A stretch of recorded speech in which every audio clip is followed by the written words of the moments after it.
I'd like to call this regular council meeting to order. Before we proceed, I'd like to acknowledge that the land upon which we are situated is the traditional territory of the Adirondack, the Haudenosaunee, and the Anishinaabe people. We are the beneficiaries of ancient agreements, such as the dish with one spoon, between the Anishinaabe and the Haudenosaunee, who agreed to share the abundance of the land through peace, friendship, and mutual respect. The two-row wampum, by which the Haudenosaunee welcomed the settlers and agreed to share the land in mutual respect. And the Treaty of Niagara, considered a fundamental document by First Nations in all future relations and treaties with the British. We recognize that we have a responsibility to be stewards of the land in cooperation and collaboration with the Indigenous peoples, not only for one generation, but for all generations to come. We understand that we have an obligation to learn the lessons of our history, educate ourselves about the experiences of the Indigenous people, and seek opportunities to heal the wounds that will result in reconciliation with our Indigenous sisters and brothers. Many First Nations, Métis, and Innu people live and work in Fort Erie. We stand with all Indigenous people, past and present, in promoting the wise stewardship of the lands on which we live. We have the good fortune to live in a land of such abundance, diversity, and beauty. Let us be vigilant in protecting Turtle Island.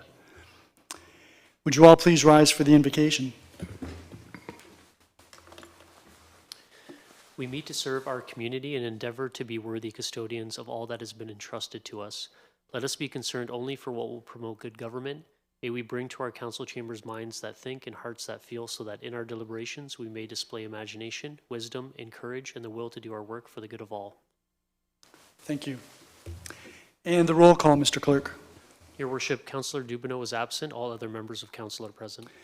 Thank you. There is one addendum. We have an additional delegation this evening. That's Catherine Annette with respect to the 6 Mile Creek flooding project, a report that was dealt with a couple of weeks ago here by council. I just want to briefly comment on the air quality conditions that we had last week, and I want to comment on the service provided by both municipal and regional staff in ensuring that the public was aware of the nature of the air quality, the challenges that it presented, and working with community groups to ensure that what could proceed did proceed, but what shouldn't proceed didn't. And I also want to thank the very many organizations in the town of Fort Erie who had to make the decision whether they would proceed with activities, whether they were children's sports activities or art programs or other important community events, particularly for the volunteers who had spent a lot of time planning and arranging to proceed with those events. So I thought it was dealt with very responsibly right across the board, and I thank the community and the town staff in that regard. Are there any declarations of pecuniary interest? Councillor Flagg. Thank you, Your Worship. I have a conflict on PBBS. Whoops, it just moved on me. PBBS 12-1-2026. The owner and I were former business partners. Thank you. Any others? Mr. Clerk, I'm going to declare a pecuniary interest with respect to one item in agenda item 7.3, which lists the various pieces of litigation. There is an item, Muskoka House litigation. It's been dormant for at least 4 years, but it sits on the on that list. I'm going to ask that staff deal with that report, except for that, and then I will leave the room when we deal with that. As I said, it's been dormant.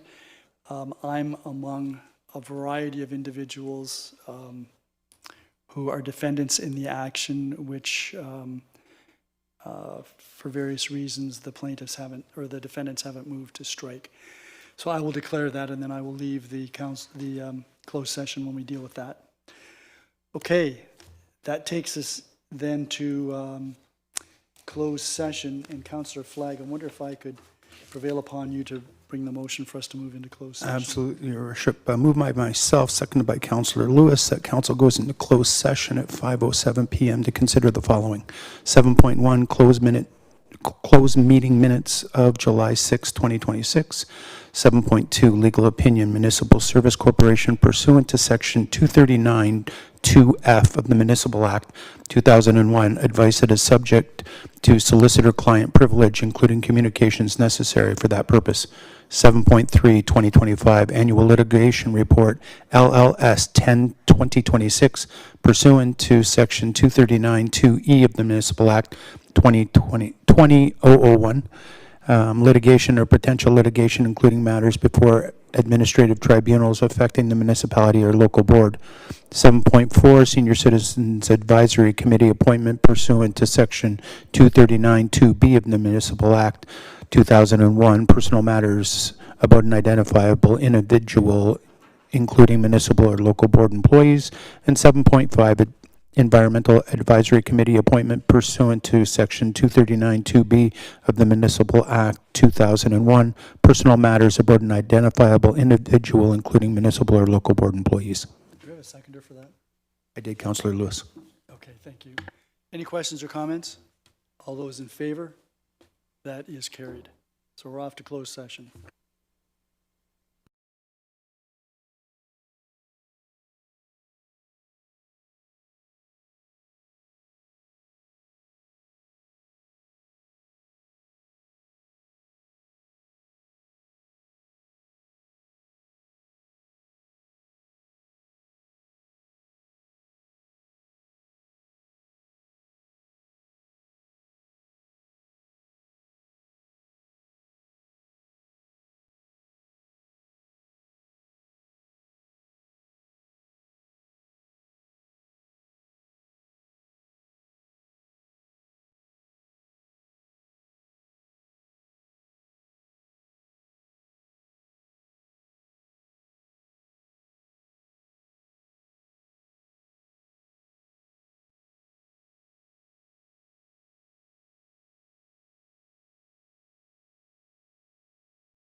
Council Chamber and Councillor Lewis, you have the resolution for us to rise and reconvene from closed session. I would remind you that in view of the conflict that I declared, 7.3 will have to be dealt with separately from the other 4 items. Thank you, Your Worship. Moved by myself and seconded by Councillor Christensen. The council does now rise and reconvene from closed session at 6:18 p.m. with report. 7.1, that council approves the closed session minutes of July the 6th, 2026. 7.2, that council receive the legal opinion regarding Municipal Services Corporation. 7.4, that council appoint Virginia Church to the Senior Citizens Advisory Committee for the term ending November the 14th, 2026, or until her successor is appointed. And 7.5, that council appoint Karina Ward to the Environmental Advisory Committee for the term ending November the 14th, 2026, or until her successor is appointed. Thank you. Any questions or comments? All those in favor? None opposed, that is carried. Councillor McDermott, could I ask you to take the chair for item 7.3 that Councillor Lewis will move? Councillor Lewis. Thank you, Mr. Chair. Moved by myself and seconded by Councillor Christensen that that 7.3, that council receives confidential report LLS 10-2026 for information purposes. Comments or questions? All in favor? Carried. Back to you, Your Worship. Thank you very much, Councillor McDermott. And the next item is with respect to upcoming public meetings. We don't have any on our agenda. I did want to say, and Councillor Flagg was good enough to remind me, that we've had a couple of big events in the community over the last couple of weeks. One was Ridge Fest, and apparently was very successful. I understand the weather was good, and it was prior to the smoke coming down from the north, which was helpful. And on Canada Day, there was a festival run in Ferndale Park, which was very well attended. It did have a little rain just before the band began to play, but it was an excellent day as well. So thank you to all of the volunteers who arranged both of those events. That takes us then to the Regional Council report. Councillor Encina.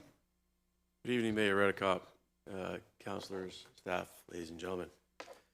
A presentation was given to Public Health regarding tobacco enforcement in the region. One of the biggest challenges now that has presented itself is vaping and the availability of it to young residents. There are now specialty vape stores that supply numerous kinds of vaping products that are enticing to young adults. Since 2022, the number of specialty vape stores has increased from 39 to 64 thus far this year. There has been a dramatic increase in the number of vape sales to minors, an increase of over 161%, while vaping offenses in schools have gone up by 66% across the region. These changes have brought about a new approach to enforcing tobacco and vaping involving young adults. Enforcement officers are now working with school boards and educators to combat this growing problem, to reduce youth access. The region elevated water tank has now been secured and construction still continues to get it ready for the July 2027 initiation of service. The 18-story tank will replace the water tower on Central Avenue and will allow the decommissioning of the Stevensville Reservoir also. The $20 million project will enable the water tank to hold 9 million liters of drinking water, which will serve growth in the area. The construction of the Grimsby GO station is underway. When completed, it will link into the Lakeshore West GO train lines to Union Station. The anticipated completion of the project is slated for July 2027. And the Stevensville Road rehabilitation remains in the design phase. I've driven over that several times in the recent past, and I have also sent another message to the Director of Transportation at the region to see if any type of remedial action could be taken. Thank you, Mayor Redekop. Thank you, Councillor Encina. Any questions? Councillor Noyes. Thank you, Mayor Redekop. Thank you, Tom Encina, for your presentation. I'm glad you asked the question. Have you got an answer yet? About the Stevensville Road? I have not got an answer, but I will get one, and I will send it to you. While you're asking, can you also ask about Bowen Road? Yes. Bowen Road is supposed to be a rehabilitation. I anticipate that should take a shorter period of time also, but I will get that answer for you too. We don't have the timeline yet for Bowen Road. No. Okay, thank you. Anyone else? Then that takes us to delegations, and the first delegation is Sean Michael Stephen, managing partner with Watson and Associates.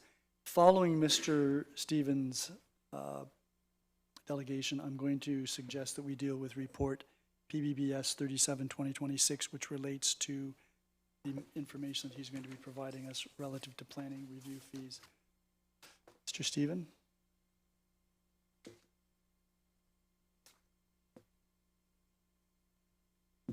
I know you're Mr. Yamarino.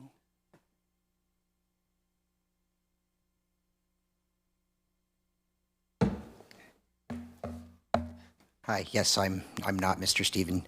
You can tell. Yeah. Good evening, Mayor and Council. Just some introductory words before Mr. Stephen comes up and provides his presentation. So you all know me, but my name is Mark Amarino. I'm the Manager of Development Approvals for the town. So the Planning, Building and Bylaw Services Department retained Watson and Associate Economics Limited to complete a comprehensive review of the town's planning application fees and charges. The purpose of that review was to identify opportunities for full cost recovery. The review included a comparison of fees between the town of Fort Erie, as well as other municipalities. So that included the other municipalities in Niagara Region, as well as Hamilton, and then some select municipalities from the Greater Toronto Area. The review also included 2 consultation opportunities with the development and community. Staff also searched back as far as 2011, and we were not able to find any other records of any other previous reviews of the planning fees. So as far as I can tell, there hasn't been a review of the planning fees for at least 15 years. Tonight we have Sean Michael from Watson, who he led the fee review, and he prepared the final report with the recommended fees. So he'll provide the presentation, and then he'll be available afterwards to answer any questions. And then after his presentation, I'd also just like to take a minute to share some information on the various options with respect to implementing the timelines for the fees, which were outlined in the staff report. Thanks. And Mr. Stephen, that is an adjustable podium. Where's my, So Cole, can you?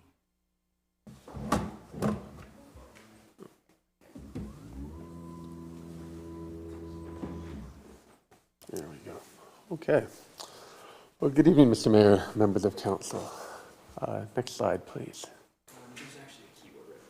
Oh. There we go.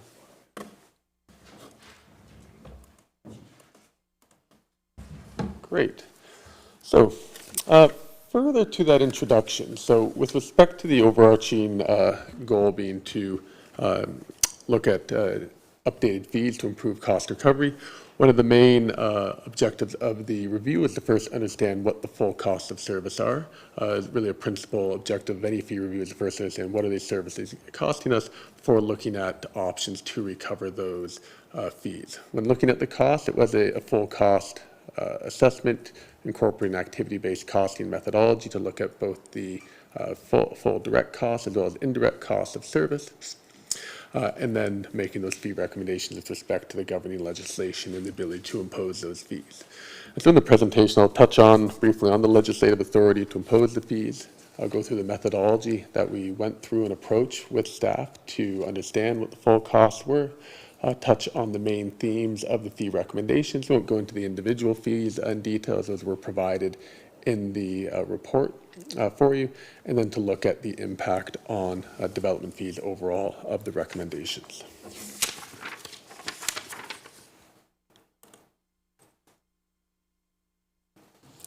So firstly, with the legislative authority to impose the fees. The fees are imposed under Section 69 of the Planning Act. Within that section of the Act, what it identifies is that municipalities can impose fees to recover the reasonable anticipated cost of processing each type of application. So that language is quite important in terms of how it informs the methodology and approach we utilized, in that it speaks to the anticipated cost and not the actual cost of any application, but what is the anticipated cost.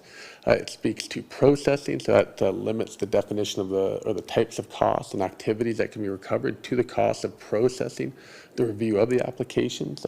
It would then limit you from including costs of other planning related functions like policy development or defensive applications at the tribunal. And it also speaks to each type of application. So the fees need to, from a cost recovery standpoint, need to stand alone in terms of each type of application, so subdivision versus zoning bylaw amendments as an example, and you do not have the ability to cross-subsidize your cost recovery between application types. So if a municipality makes a decision to set the fees below full cost recovery for an individual application type, like minor variance as an example, they do not have the ability to then take that shortfall and recover it from another application type like subdivisions. Although we did go through a public process of first engaging with development industry stakeholders at the outset of the study to gain their feedback on certain items they'd like to see considered in the review in terms of cost recovery policies or fee structures and fee policies, as well as a consultation session once the draft recommendations were prepared. There actually is no formal public process required under the Act. And the bylaw itself, the fee bylaw, cannot be appealed, but the individual fees themselves are always in play and can be appealed to the tribunal at any time and paid under protest. So in response to those legislative requirements, some trends that municipalities continue to look at when undertaking fee reviews, and that we looked at in this review as well, includes not just looking at the broad categories of application types, such as a subdivision versus zoning bylaw amendment versus a site plan and so forth, but actually looking at different types or subtypes of applications like residential, non-residential development, and major and minor fees, and as well as looking at per unit fees as well to try and better align the costs of service with the applicant types and the underlying level of effort. So this diagram illustrates the methodology we utilized in understanding what the full costs were.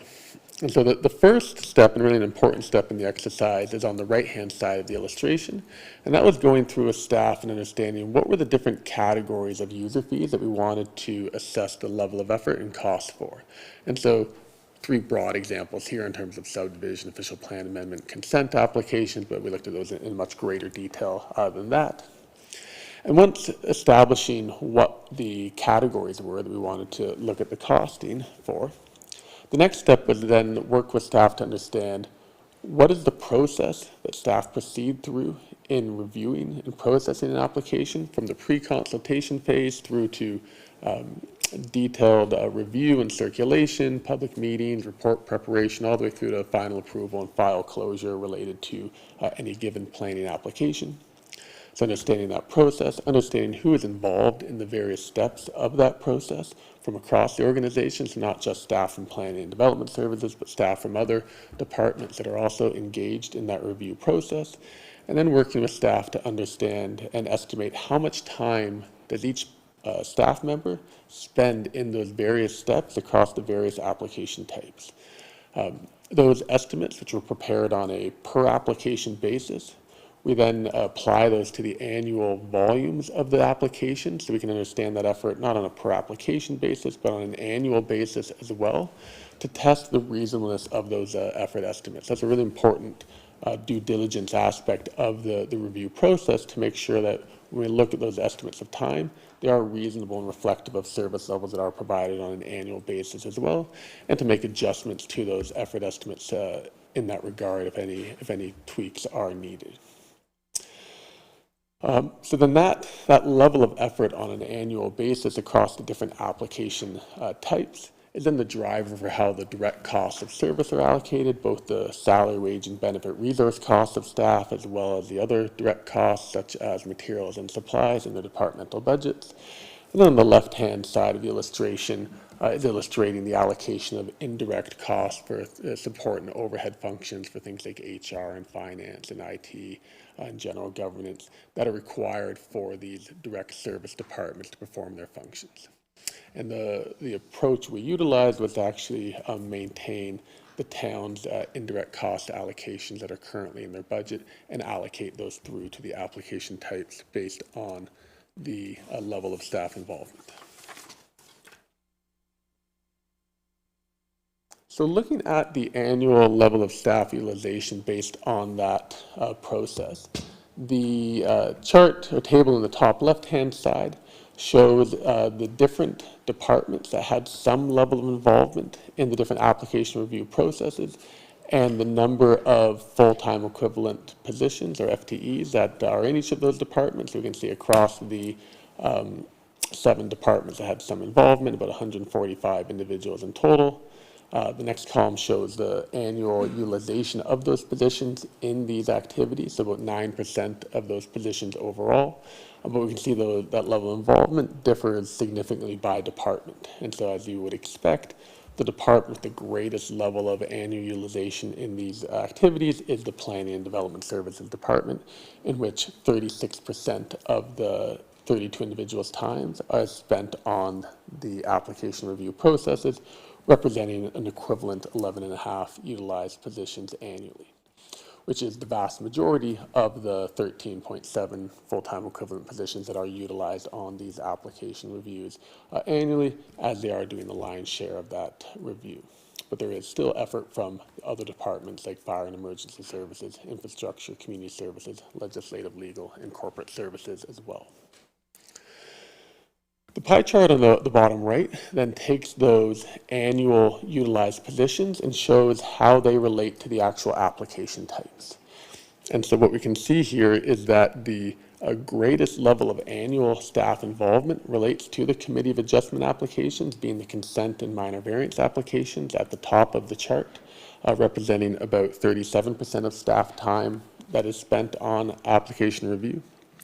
Official plan and zoning bylaw amendment applications represent a little under a third of their time at about 31%, and then subdivision about 14%, and site plan about 11%. Again, these percentages are not percentages of staff's annual time, but percentages of the time that is spent on application review, so of the 13.7 utilized FTEs. It does not account for, again, the significant amount of time that planning and development staff are spending on other planning functions, like policy development as one example. So just to further illustrate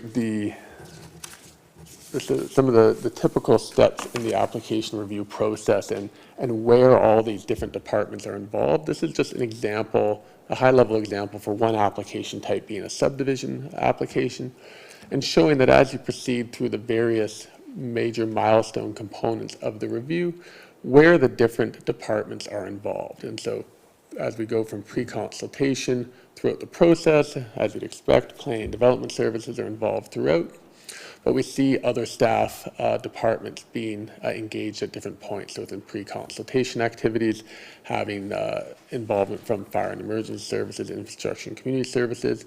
When we get to circulation review, that's when all of the other external departments that are involved are engaged at that point as well to comment on those applications and the different rounds of review.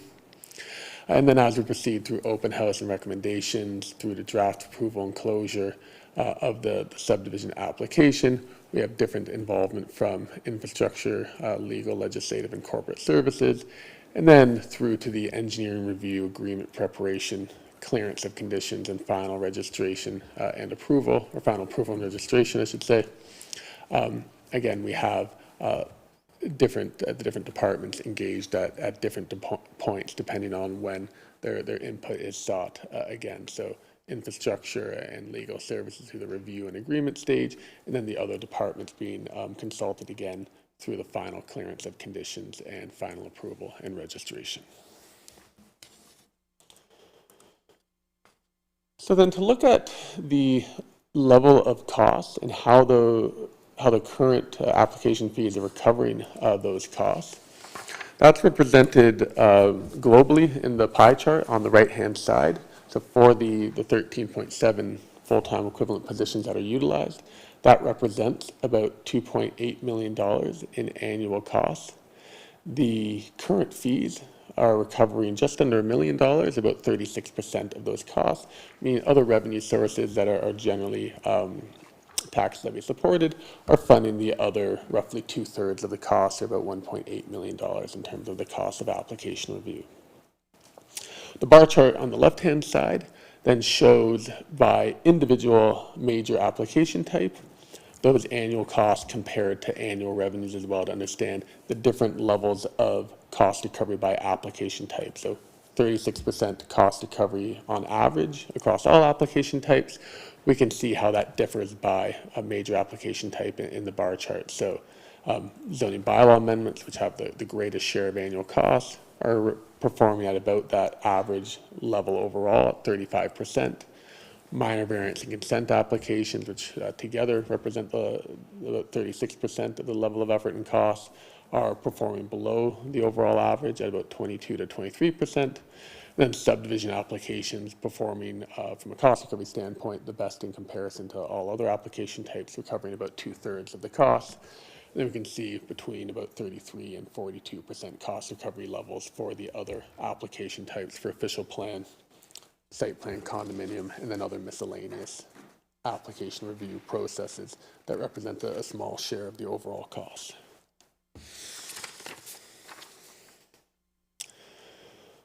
So in terms of the fee recommendations to recover those costs or improve cost recovery levels, as I mentioned at the outset when talking about the governing legislation, having regard for that legislation is imperative to the fee recommendations. When we looked at the different application types and the costing, for example, we looked at different sizes of subdivision applications. That allows us to have a gauge on some of the fixed and variable costs of service that were considered in the fee recommendations.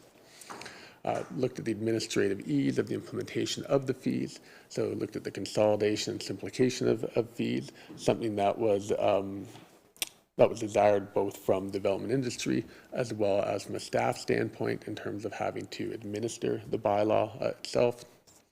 And then with respect to stakeholder interest, again, considering some of the applicant affordability and competitiveness issues as well.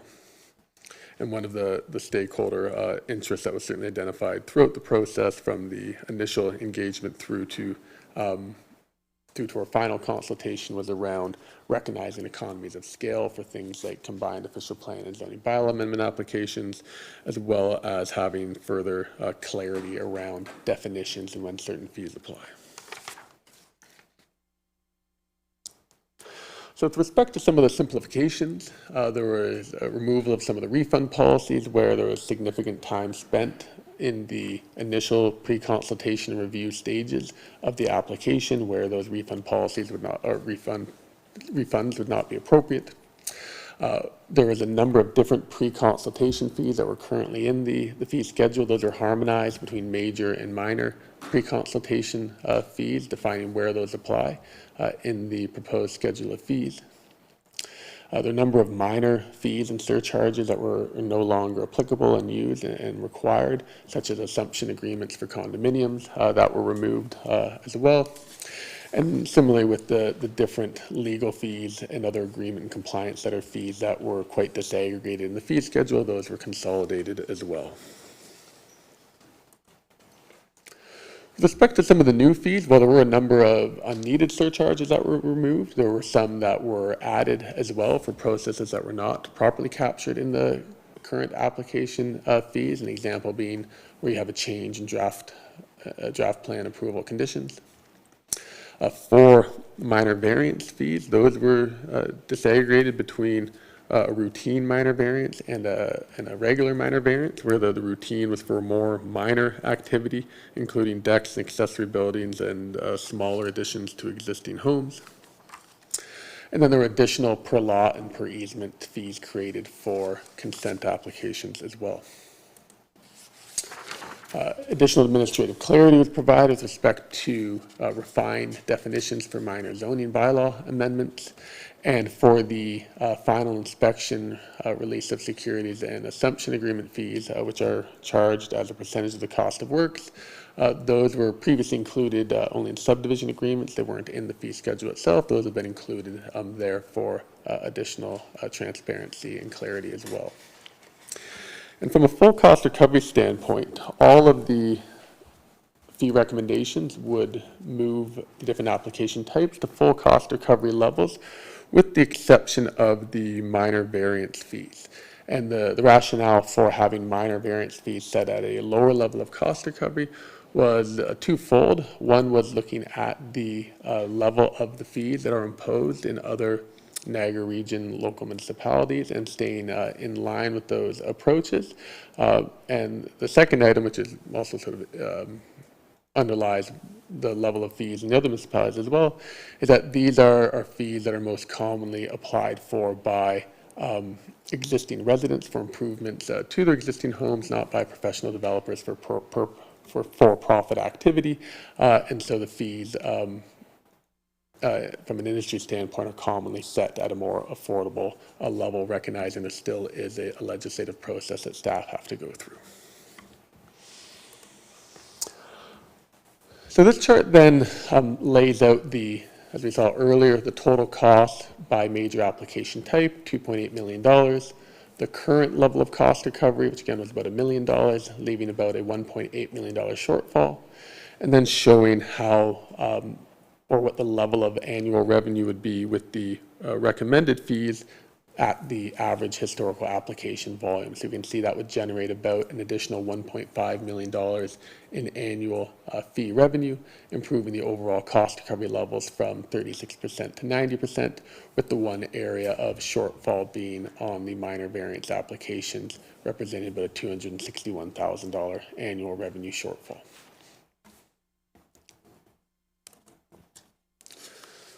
So then just to look at the fee comparisons and development impacts, there's looked at a few different sample application types to compare these fees to the other Niagara Region municipalities, as well as a few other GTA municipalities that have recently undertaken fee reviews. And so firstly, for an official plan amendment of 65 units, we can see that the current fees are at the bottom end of the comparison and would move up towards the top end of the Niagara Region municipalities, just below that of Lincoln, but well below some of the other surrounding GTA municipalities such as Hamilton, Caledon, and then we can see Pickering, Halton Hills, and Burlington much higher at the upper end.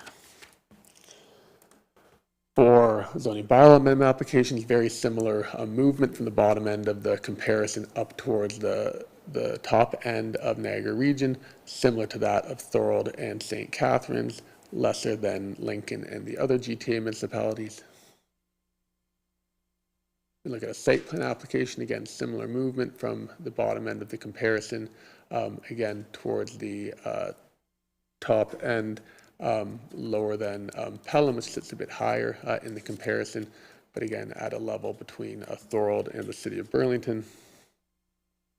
For a 65-unit subdivision, where they were fees were closer to full cost recovery levels at 66%. In that case, we can see not as significant an increase in that overall fee, going up by about 50%, increasing from third lowest in that comparison up again to below that of Grimsby and Thorold, but at a level fairly similar to that of West Lincoln, Lincoln, Niagara-on-the-Lake, and Port Colborne as well.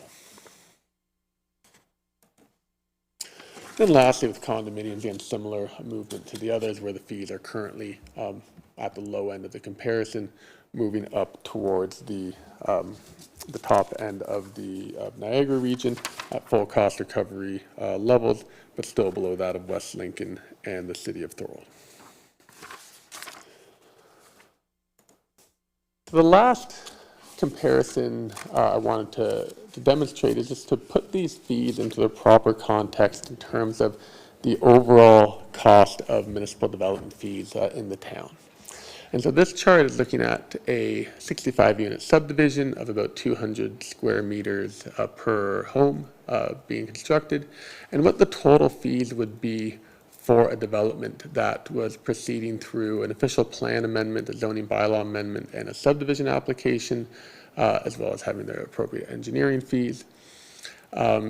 Then going through the building permit process, paying the building permit fees and the development charges as well. And so the development charges are the main part of the development fees shown in the light green color. The building permits are the next largest component, being the dark blue area at the top of the stacked bars. Then the planning application fees and the engineering fees are the component that you can't really see at the bottom because they represent such a small share of the overall municipal development fees.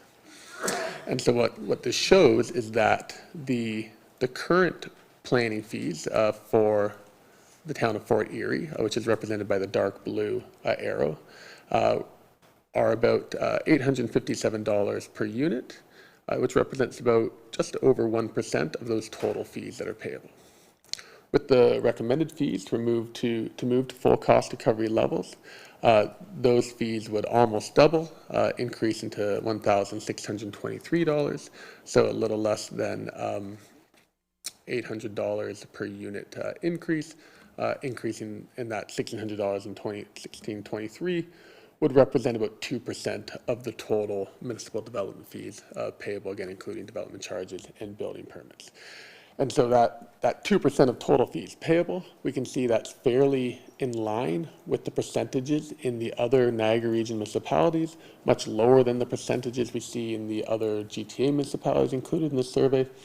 And as well, that increase doesn't change the relative competitiveness of the town in comparison to the other municipalities when we consider the total breadth of the development fees payable. So maintaining that position below the town of Lincoln, just above that of Niagara Falls, and West Lincoln when we consider, again, the full scope of development fees payable.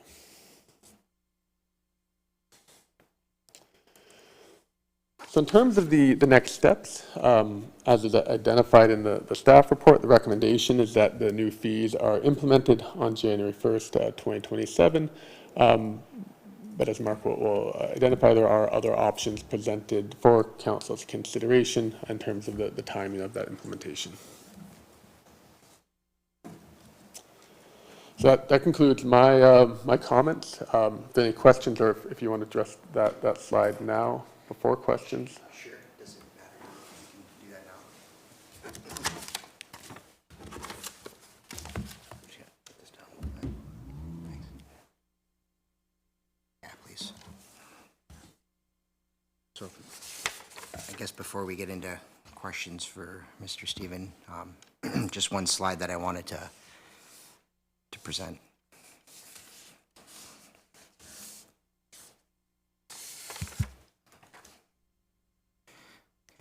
Can you zoom in so it's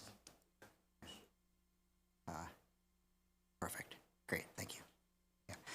So this table here shows 3 implementation timing or phasing options proposed by staff and how these options would impact revenue.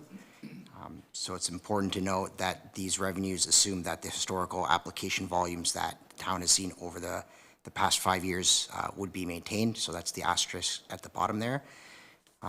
So option 1, which is being recommended by staff, is a 100% fee increase starting January 1st.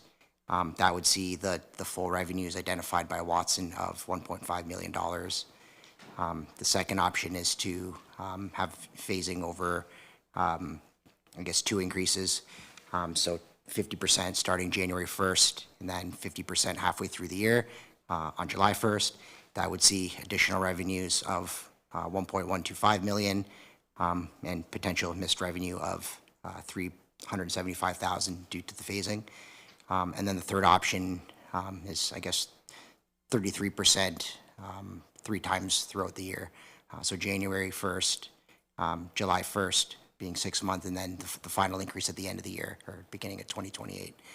That would see about half of the revenue identified by Watson through 2027 of $750,000, which means a potential missed revenue of $750,000. Staff recommend the implementation of option 1, as it would allow the town to achieve the full cost recovery in the shortest term, reducing the impacts on the property tax levy, and I guess to a smaller effect, prevent any confusion over current application fees throughout the years, depending if you're applying in the first half of the year or the second half of the year, or if it's option 3, if you're applying in 2028. Although staff recommend option 1, we are seeking guidance from council and a recommendation with respect to the timing and phasing of implementation. So I'll pass it back to Sean Michael for now for questions on his presentation, but I'm also available to speak to any questions I think you related should to stay the- there as well, just in Yeah, case there's sure. some questions of your little chart there. Yeah. Thank you very much for your presentation, Mr. Stephen. And Mr. Yamarino, questions? Councillor Dubanow? Yeah, thank you very much, Your Worship, and through you, thank you very much for the presentation and the information you provided. Very quick question. Perhaps you want to bring up one of the slides that showed the municipal comparators with Niagara and a few, and it can be any of the application types. I'm just, quick question with respect to that.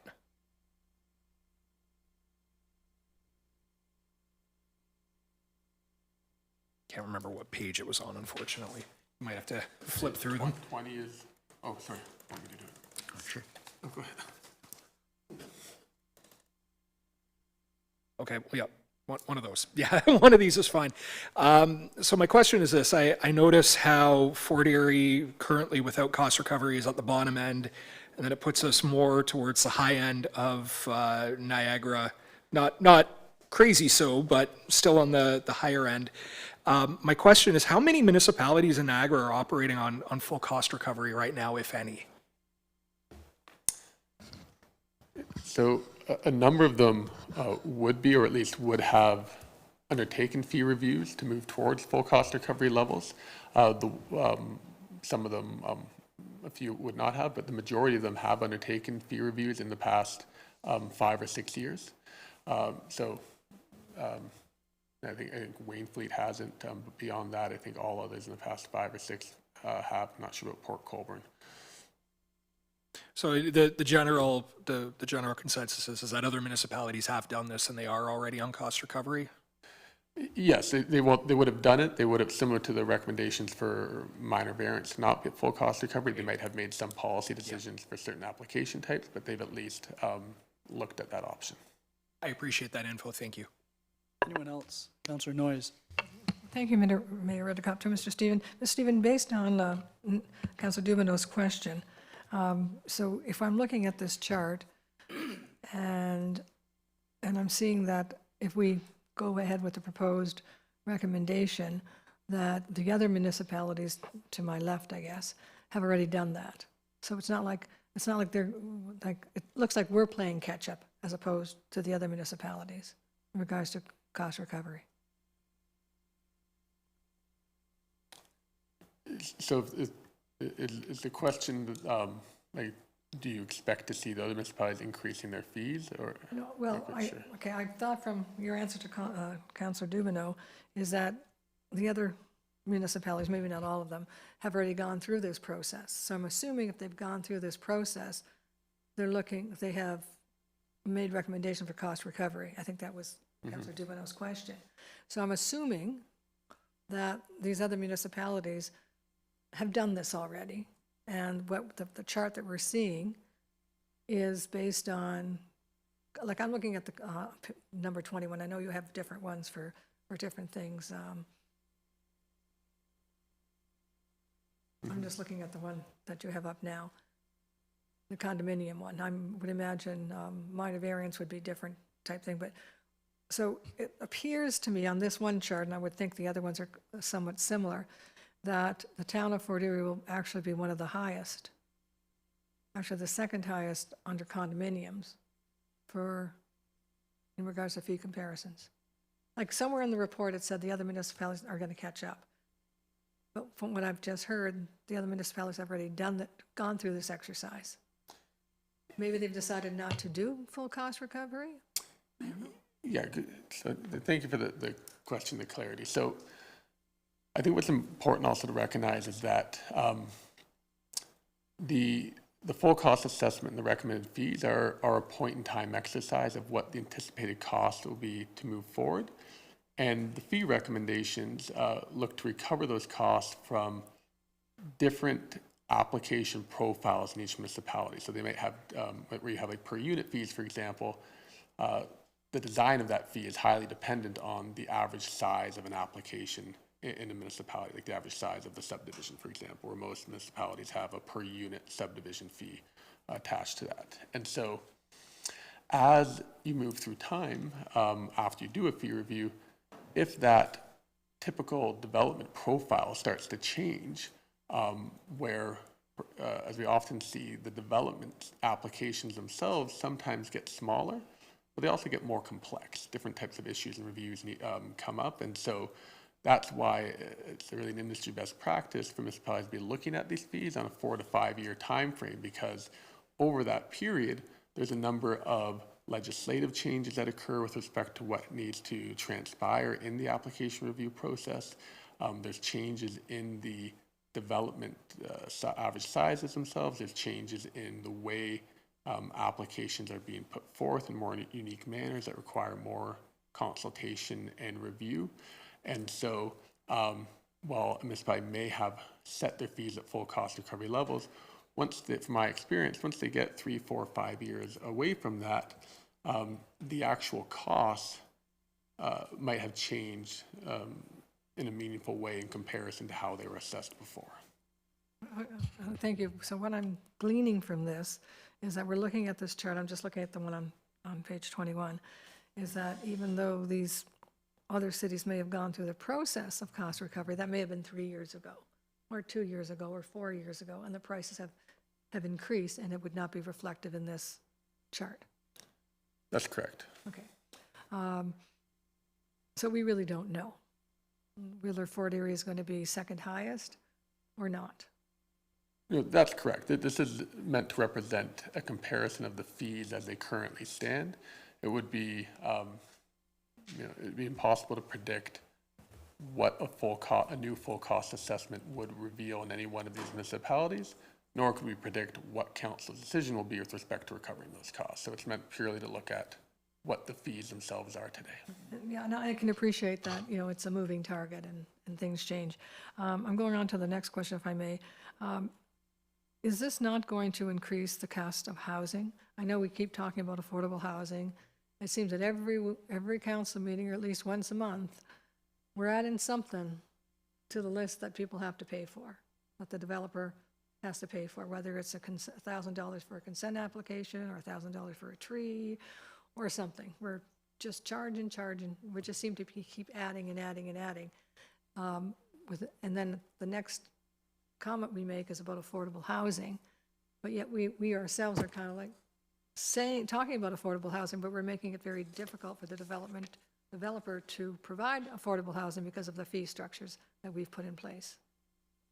Is this not going to increase the cost of, okay, if Mr. Developer wants to build these units, he's now going to have to charge, rather than $800 and whatever dollars, he's now going to have to add to his cost $1,600 instead of the $800. He's going to just add, he's going to put it on the price. It's a good question. So in terms of ultimately where that increase in the input cost falls with respect to the ultimate purchase price, you can't really say. I think depending on the market demand and for homes, that it's a small increase that could be absorbed within various components of the supply chain, whether it's ultimately land prices, other supply chain inputs, profit margins themselves, or potentially could ultimately flow through to the purchase price itself. I think that level of increase on a per unit basis, I don't think in any material way impacts the affordability of a home. But if the question, part of the background of the question is more like true affordable housing, the Planning Act does allow the ability to waive and exempt fees as well. So if it comes to actual housing developments that are proposed to actually be below certain affordability thresholds, then you do have the ability to waive those fees. Thank you, and yes, I understand that. But many of the houses, I don't think we've seen a development come before us in quite some time that would fall under the affordable housing, Okay, so component. you can find the questions. Yeah, I'm just saying, so this is not going to, I would imagine this is going to increase the cost of the housing, the units, et cetera, et cetera. Don't you agree? So that's a statement. She's trying to make it a question. You don't know the answer, or you do know the answer. This would increase the cost per unit unless we developed a policy that provided for affordable housing. I think that's what you said. Yeah, I'm saying I can't say whether an $800 increase would ultimately flow through to the purchase price of a home. It's a small amount that could get absorbed in the supply chain where ultimately the homes are going to be sold for the most the market will bear. That's a very charitable observation, and it's not our experience. Councillor Noyes, back to you. Yes, I guess my next question is, and I don't know if it's for you or Mark. One of the things is pre-consultation and one of your fees, et cetera, and how much it will cost. Is pre-consultation mandatory? No, it's not. Okay, thank you. In regards to the minor variance, the increase is over 100%, from 22% to 47%. Is that comparable to the other municipalities? If Yes, you it is. pull it up. Can we go to that page, that chart? I think it's 9. I might be wrong. I don't believe there was a minor variance comparison in here.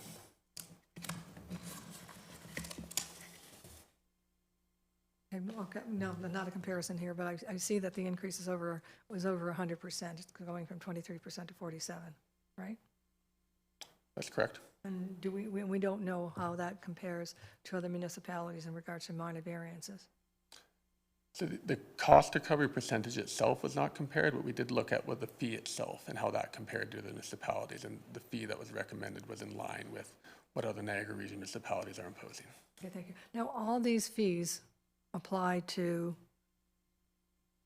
all buildings. It's not just the developer, or it's not just subdivision. Like if Mr. Smith wants to build a house, is he also going to be caught into all this, like the pre-consultation fees, all those other fees? Or is this strictly for subdivisions and larger developments like condominiums and things?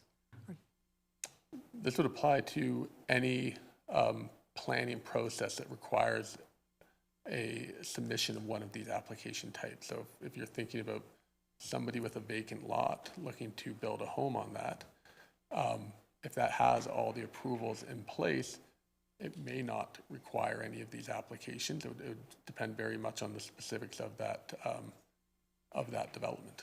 Okay, thank you. Anyone else? Councillor Flagg. Thank you, Your Worship, and thank you for the presentation. You indicated that this would not affect our competitiveness in the Niagara region. I'm just wondering if you would expand on that for me. Sure. So that was when looking at the full scope of the, thanks, Mark, the planning application or the development application fees that are imposed in the town. And so what this chart is showing and illustrated for a subdivision development is that with this roughly $800 increase per unit in the planning application fees, that does not change the position of the town in comparison to the Niagara Region municipality. So this would not make the town more or less expensive than any other municipality that it is currently. Okay, thank you. Thank you. So, Mr. Stevens, since we're on this chart, I have to tell you, I don't understand it. The numbers don't seem to match the markings. So how is this? How does it work out that Pelham, which has cost of $993 per unit, or 1.3%, is less than Fort Erie at $857 and 1.1%? on the graph? So the overall fee for Pelham is less than it is for Fort Erie, as they're positioned to the left of Fort Erie when we consider the overall cost. So again, maybe perhaps the lack of clarity is the amount there is the $933 for Pelham. That is just the planning fee. That's not the total fee per unit. That's just the planning component of that overall fee. So that's a very confusing chart, because 1.1% is less than 1.3%. One would think that on that basis, these columns would be oriented differently. I mean, you've got town of Grimsby at $2,017 as the cost of a permit for a unit at 3.2%, and it's lower than Fort Erie on your chart here. That doesn't. I'm just having difficulty understanding it. Okay. Yes. So the percentages are what percentage of the total fee for that municipality does their planning fee represent? So the overall fee for Grimsby is less than the overall fee for Fort Erie. But nevertheless, their planning application fee is actually greater than the planning application fee for Fort Erie, because it's $2,000 compared to Fort Erie's $857. Okay, let me take a run at something that I think is the foundation of this. And the whole philosophy here is that development should pay for itself. Is that correct? That's correct. So the philosophy is that the cost of an application for development approval should be paid for by the applicant. In this, your answer is yes. Yes. In this particular instance, though, there's a recommendation between you and the staff that really the target is corporations or large landowners with larger scale development proposals, not the person who wants a minor variance or a consent application within the community. That's, I think, how you're working this. Minor variance, yes. Consents are at full cost recovery level for the recommendations. Okay. And yet, person applying for a minor variance and a large-scale developer, if they're not paying the full cost, are still relying upon the remainder of the taxpayers in the municipality to cover those other costs, are they not? Yes, for the minor variance. And I think you indicated that there could be other policy reasons why you wouldn't go to full cost recovery. Did you say that, or was I just thinking that you should have said that? No, there would if a municipality chose not to go to full cost recovery level, then it would be a policy decision. So as an example, if you're a municipality located at the very bottom of the Niagara Peninsula, furthest away from the GTA, there may be policy reasons why you would, or that you would adopt in order to make sure that you're as competitive as some of your neighbors in Niagara that are closer to the GTA and might have an easier ability to attract development. I would say that if you were looking at that sort of assessment, then would need to be looked at beyond planning application fees in isolation, but more so with respect to this type of chart in terms of the overall cost of development fees that the town has control over. Because again, the planning application fees don't represent a meaningful share of those costs. They're only 1% to 2%. Okay, so let's forget about the chart. You can take this off because it's distracting Mr. Stephen Cole. So as an example, in Fort Erie, we don't have a development charge for industrial development. There's a policy reason for that, because we're trying to attract industrial development. If we're trying to attract more development, the permit fee or the application fees, those are a tool that we can utilize, are they not, in order to generate more activity, whether it's for, affordable housing or to encourage development, to create more jobs, increasing our housing supply, that type of thing. So those are legitimate policy reasons, are they not, for doing something other than full cost recovery? Yes, I think those are always legitimate policy reasons for looking at that. I just don't think when you look at the amount of the planning application fees that the waiving or reduction of a planning application fee would actually impact development activity. Okay. And I wonder if we could put up the chart that Mr. Yamarino had put up before that showed the comparison for three. Yeah, the phasing in.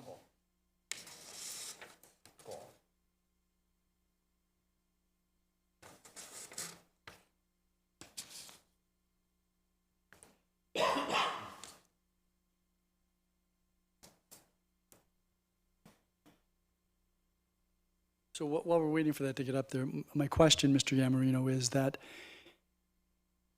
the chart is premised on there being a continuation of the flow of development applications that we've experienced over the past few years, correct? Yeah, that's correct. But in 2026, activity is down, is it not?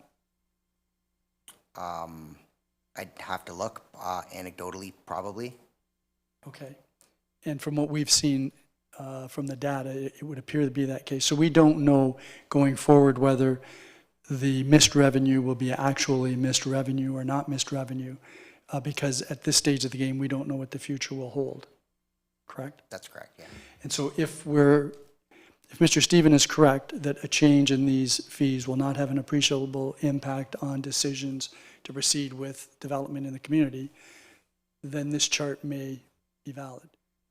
But if it does have an impact, then we'll have fewer applications, we'll have less revenue, and we'll have to deal with whatever the costs are, how to offset those costs with less revenue, correct? I don't know if I can answer that question. If we have fewer development applications, we'll have less revenue, whether at the current rates or at the proposed rates, correct? Yes.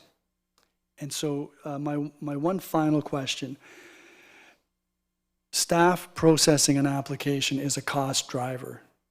I would say, I think that's agreeable. And so aside from increasing the application fees, which increases your revenue, the other way that you deal with an imbalance in your revenues and your costs is to try to reduce your costs, is it not? It could be. Okay. And so there may be, your retainer was to look at how we can achieve cost recovery. It wasn't to look at how we reduce costs to achieve that balance, I presume. That's correct. It was not a process or efficiency review. Okay. I mean, all of that to say that this is a fairly complex issue, and I appreciate the time and energy that's been put in it by you, Mr. Stephen, and Mr. Yamarino, both of you. So thank you. Thank you. There are no other questions, so you folks are off the hook for the moment. I had indicated to Mr. Yamarino that we would proceed with report PBBS 37/2026, but in fairness, I wonder if council would be agreeable to allowing Catherine Annette to make her presentation. She's limited to 10 minutes, and whatever questions we may have, and then she can go. Yes, I know she's marked off the 10 minutes, so she's all set to go. So please come forward, Ms. Annette. We'll deal with your delegation. Good evening. Cool. Good evening. Cool. Is this the mouse here? Yes. Okay.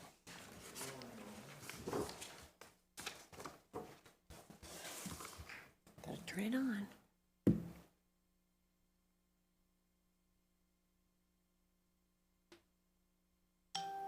Oops.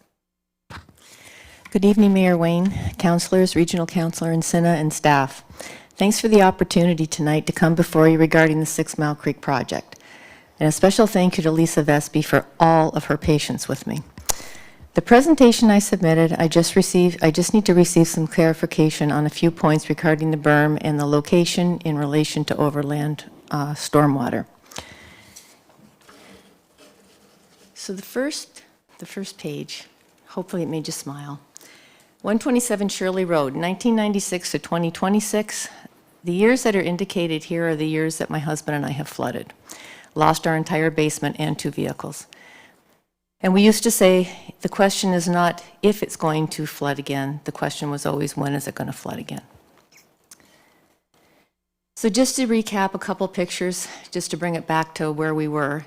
This was Christmas 2007 in our backyard looking out to Neva Road, where the house was completely surrounded in water and it didn't quite reach the foundation. So that was one of the years that we didn't flood, but we didn't get to have Christmas turkey because we were underwater.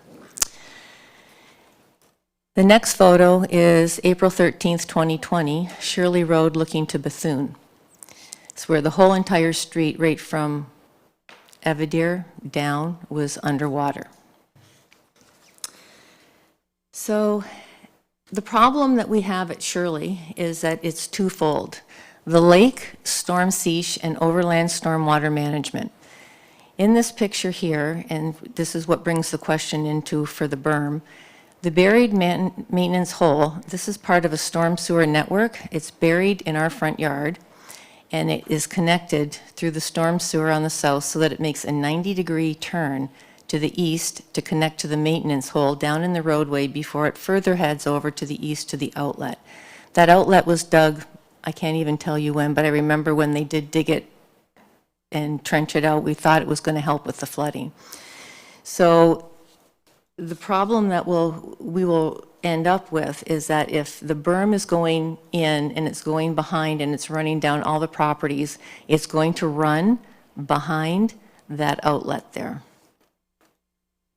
So on July 17th, we had overland water. It was a rainstorm. And this is Neva Road here, and this is where it will come down into Bethune and then crosses to Shirley. All of this water coming down will go down the east, the west side of Shirley and towards our house. The overland rain is coming from Bethune in this photo here and Neva, and it's trying to drain into the new culverts that were put in. When that culvert can't get open and it's not operational at present, the water just backs up, and the water is also coming between a ditch down between 127 and 137. So just to give you an idea, there was a 1993 drainage map. The elevations surrounding our house on that map, Bethune and Neva were at 177.1, Nicholas and Poplar were 176.9, Evadere was at 177.3, and everything there is designed to drain down to my house. In that map, Shirley Road was at 175.7. So this here is the option or the proposal that is going to solve hopefully some of the problems, which is where the berm is located and the flaps that are going to go on the tributaries there. Back in 2021, when we started the project for trying to solve this problem, EWA Engineering did a report very similar, not with the EA study, but they also suggested a berm, a flap, and a stormwater pump. In their report, they said the adding of this pumping station capability to the berm was to move water from the protected side of the berm to discharge or high water side of the berm, and this would ensure that regardless of the elevation of the water on the other side of the berm, stormwater runoff would still convey to a sufficient outlet. If this is something that could be considered when they're doing the design, I don't know if it's optional, whether, I don't know, I'm sure it's a lot of added extra cost though, but it would help with the stormwater management. So when we look at it and we see there's culverts that are on Neva, and this culvert here is the west side of Shirley Road. It's the corner of our property. I took the picture the other day with the stormwater collection, and a large portion of drainage comes right down through here to the surrounding area. Neva is off over this way, and there is a little ditch that runs between 127 and 137. The next picture is across the road, east-facing culvert to 6 Mile Creek. This water never moves. Like never. So I know when we met with the Matrix people, there's 3 beaver dams back in there. Whether that has something to do with it, I don't know. Years ago, I heard, and I don't know that it's true, they used to do dredging, which I'm sure they wouldn't allow now. But to try to get the water from there out to Lake Erie is going to be the challenge. These here are the culverts on Neva Road, and in 1993, the drainage map showed 2 culverts, and I couldn't find any extra information on a 3rd culvert installed, but there is one there. Town stormwater is draining between 127 and 137 Shirley Road to the west culvert. So anytime that there is a rainstorm, I'm receiving water coming from everywhere. And this ditch here, even though it does have a lot of vegetation in it, if it were able to get out to the other side, it may free up our yard from flooding. Our yard can flood up to 10 feet into the yard when all of this water is all congested at that corner and it can't get out. So I watch your meetings, I see the capital budgets, I see Mr. Jensen speaking about saving costs and things, and I know that moving these pipes are not even an option. But if there's some way that we could work through the amount of water that does come through in a rainstorm, it would be greatly appreciated. So at the end of it, there are some questions, whether we have time still or not. I don't know. But my one question was, the existing gate that is on Shirley Road, if they remove that, all the water coming down Shirley on the east side will come back through underneath because it can't get out if that is not cleaned out, or a way to get the water over the berm. So that was just one of the things that had crossed my mind earlier today. Stormwater drainage flowing from Evadier, Bethune, Neva.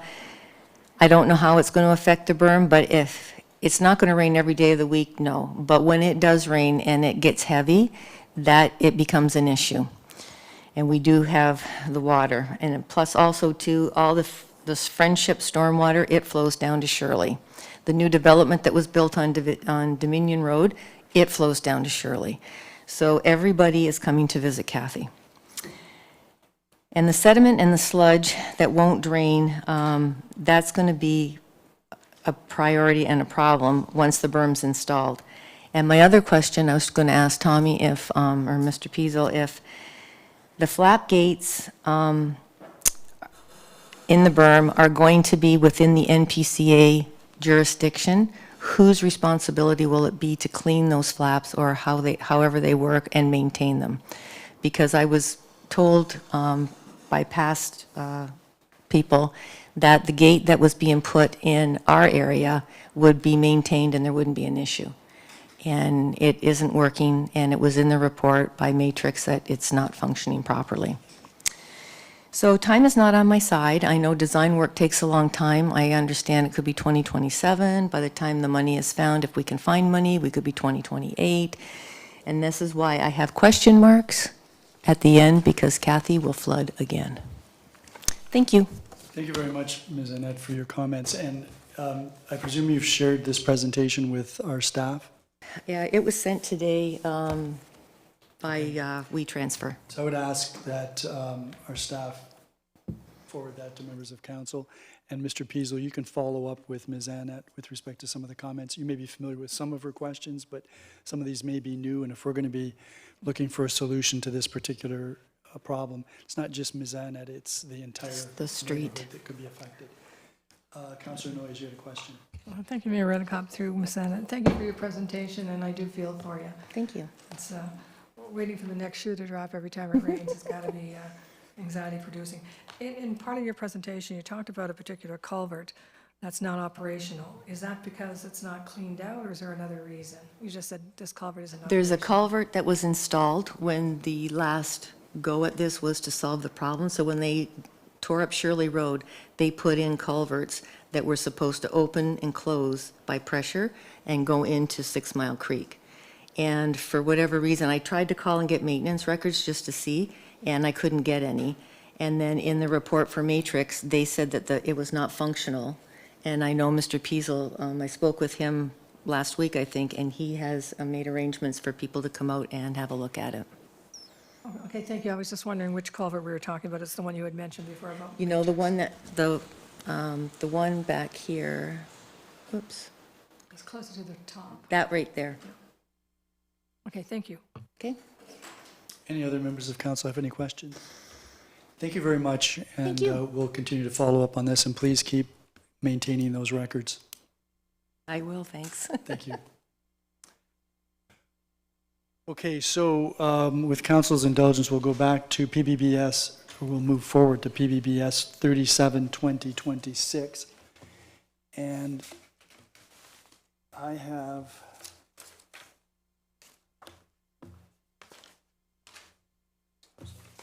Councillor Noyes, do you have that report?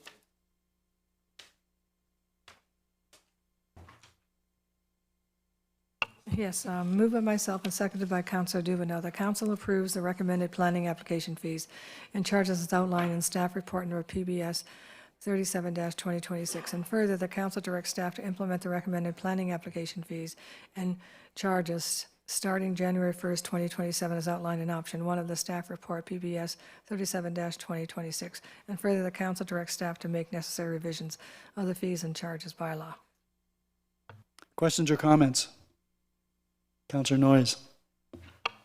I understand the goal is that development pays for itself, but I think 100% increase over a very short period of time, like we're talking 7 months that it be implemented, would be difficult for the developers and people who are on it to buy the home. So I'd like to hear more from council, but I'm concerned that option 1, which is 100% increase, may not.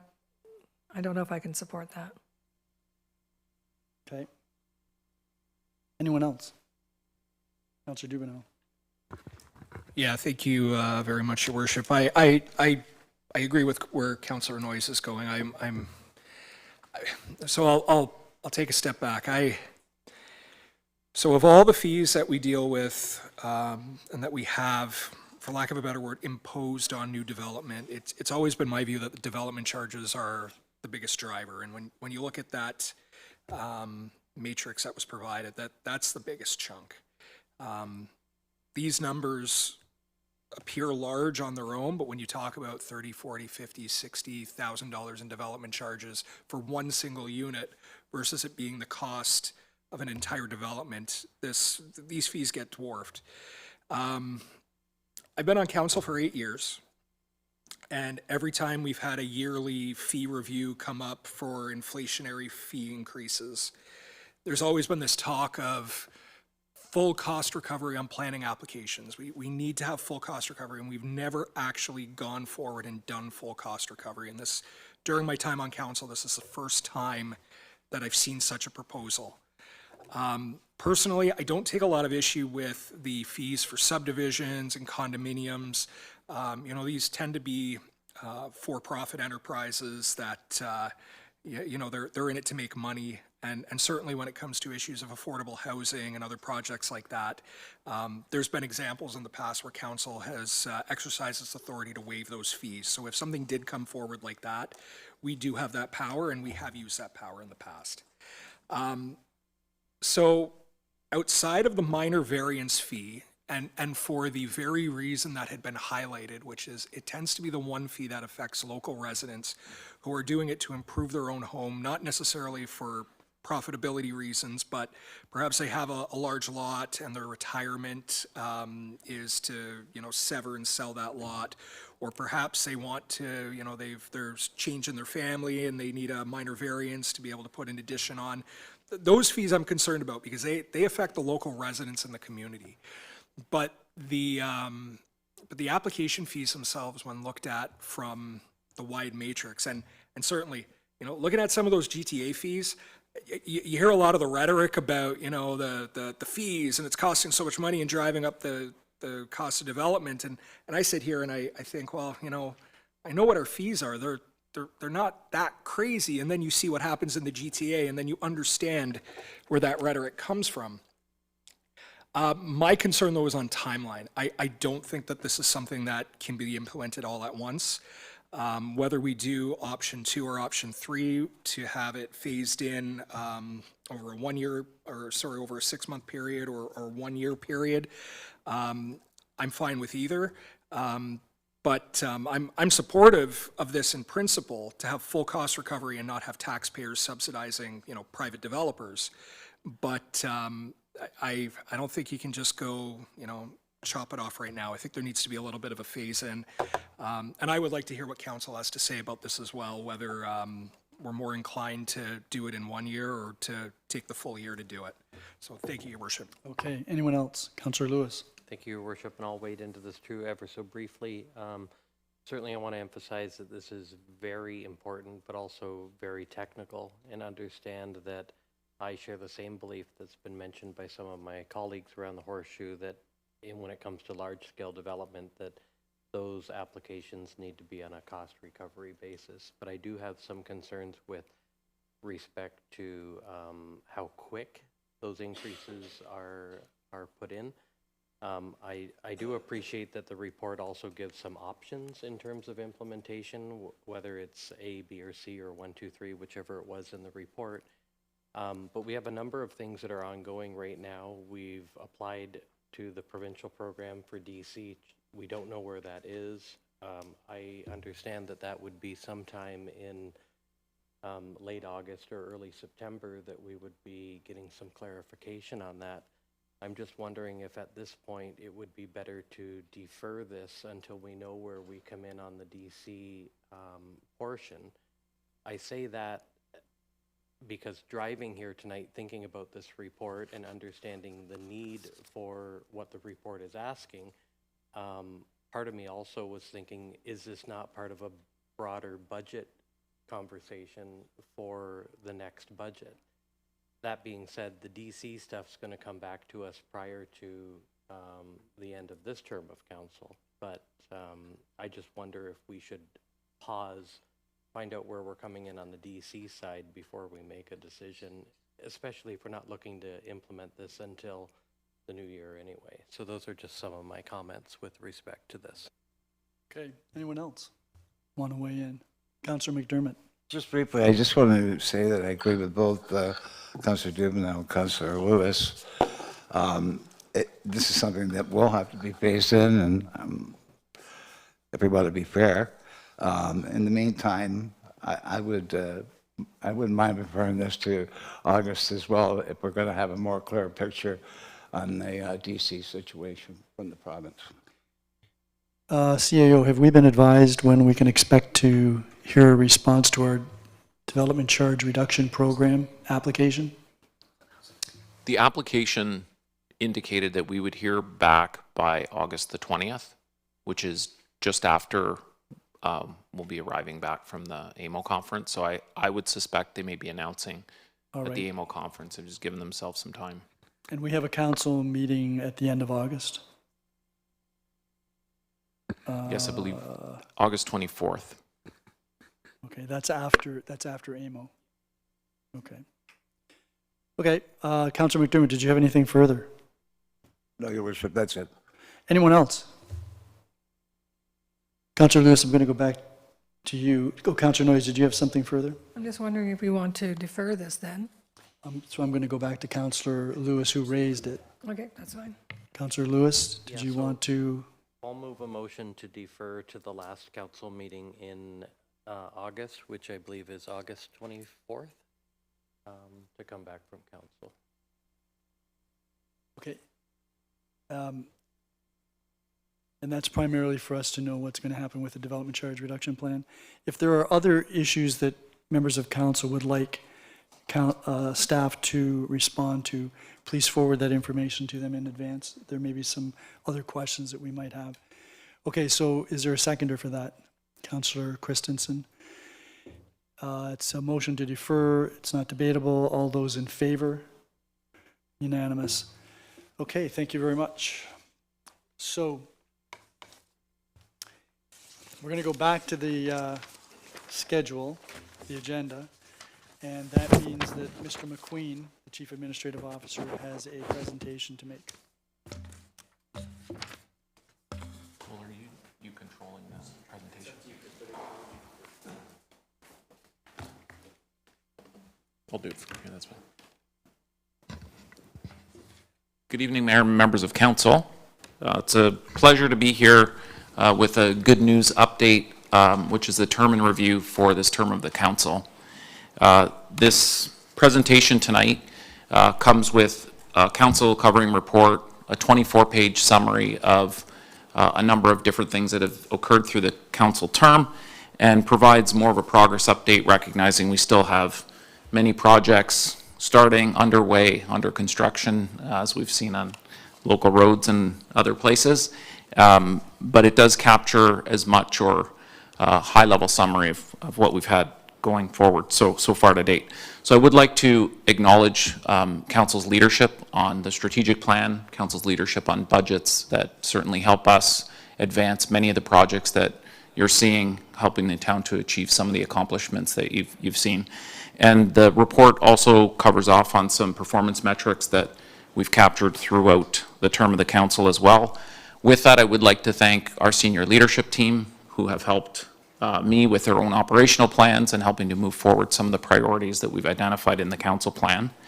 I'd also like to thank Bev Bradnam, who has been leading the strategic plan process. She's been capturing a lot of the progress to date. She's worked with council on midterm updates and other things, and has worked closely with an intern from University of Waterloo, Maya Tyrell, who has been helpful in pulling a lot of the information together across the departments over the last few. So thank you, Maya, who's here tonight. So the report essentially just provides a high-level summary. We've tried to combine, in the past, council's had updates on the strategic plan, and then with budget reviews and other reports, you're getting sprinkling of operational updates. What we've tried to do is just merge those two things together. Sometimes it's hard to separate some of the strategic things from the operational things. So we've tried to really tie them together. The purpose really is to provide the public and council with sort of that term in review, just to get a perspective. We often forget about things that happened earlier in the term that were significant accomplishments. So as I mentioned, there's a full report attached. Welcome members of the public to go in, take a look at that report. And we have an executive summary, which we'll be able to finesse and change, which is just, you know, a quick one-page front and back summary of some of the significant accomplishments that have occurred over the term. And those are the kind of products we can be putting out if we have other thematic updates that we want to provide for other things. And the presentation, the report does cover off some of the new brand guidelines. It's just a cleaner look and some of the municipal logos and accessibility requirements for the way some of the reports are prepared. So the process we've gone through, am I in control here? Okay. Process we've gone through really was a fairly extensive data collection to meet with the different departments, bring all the information together, and then draft the report that you see before you tonight. Our goal was to have an easy-to-read summary of a lot of the things that have gone on, some data that we were able to collect. We mentioned specific policy changes, bylaws, plans, and other things that have occurred through the term of council. Tried to create some easy-to-read tables and graphs and things for improved readability for the public and people trying to digest a lot of information for a 4-year term. And as I mentioned, some of the fonts and things. So the report's broken out into 2 sections, and although there really isn't a separation between some of the operational things from the strategic things, we did try to keep them sort of themed, and many of them overlap or they're interrelated. But the first part of the report covers off really those operational things that have occurred. We've themed them by department, sort of clustered them together. I'll go through some of those in a moment. And then the second really is to pull it all together back to the strategic pillars that council's put forward at the beginning of the term to really capture that sort of higher level summary at the end. I'll add in a few more things, but since the beginning of this term, this council has had 56 meetings with provincial ministries, ministers, ministerial staff, and we have an additional 10 meetings requested at the upcoming AMO conference. This is fairly significant in terms of the priority that council put forward to have government relations and advocacy front and center on some major issues that are facing the town of Fort Erie. So this has been, I think, a fairly significant effort on the part of council to get out before provincial and federal governments to have those meetings. We've had 200 net new businesses since the pandemic, and that's been a great accomplishment. That's not the experience that many municipalities are facing with economic challenges, and particularly being in a border town. The official plan was approved in May of this year, the first in the Niagara region. We've had presentations and consultations on the Reimagining Douglas Memorial with several health stakeholders to position that as a major priority for the town of Fort Erie. We've had 17 significant parks and recreation updates, very noticeable improvements in parks, open spaces throughout the town, and a credit to the staff who've made these a priority and council that's made the funding available for these improvements.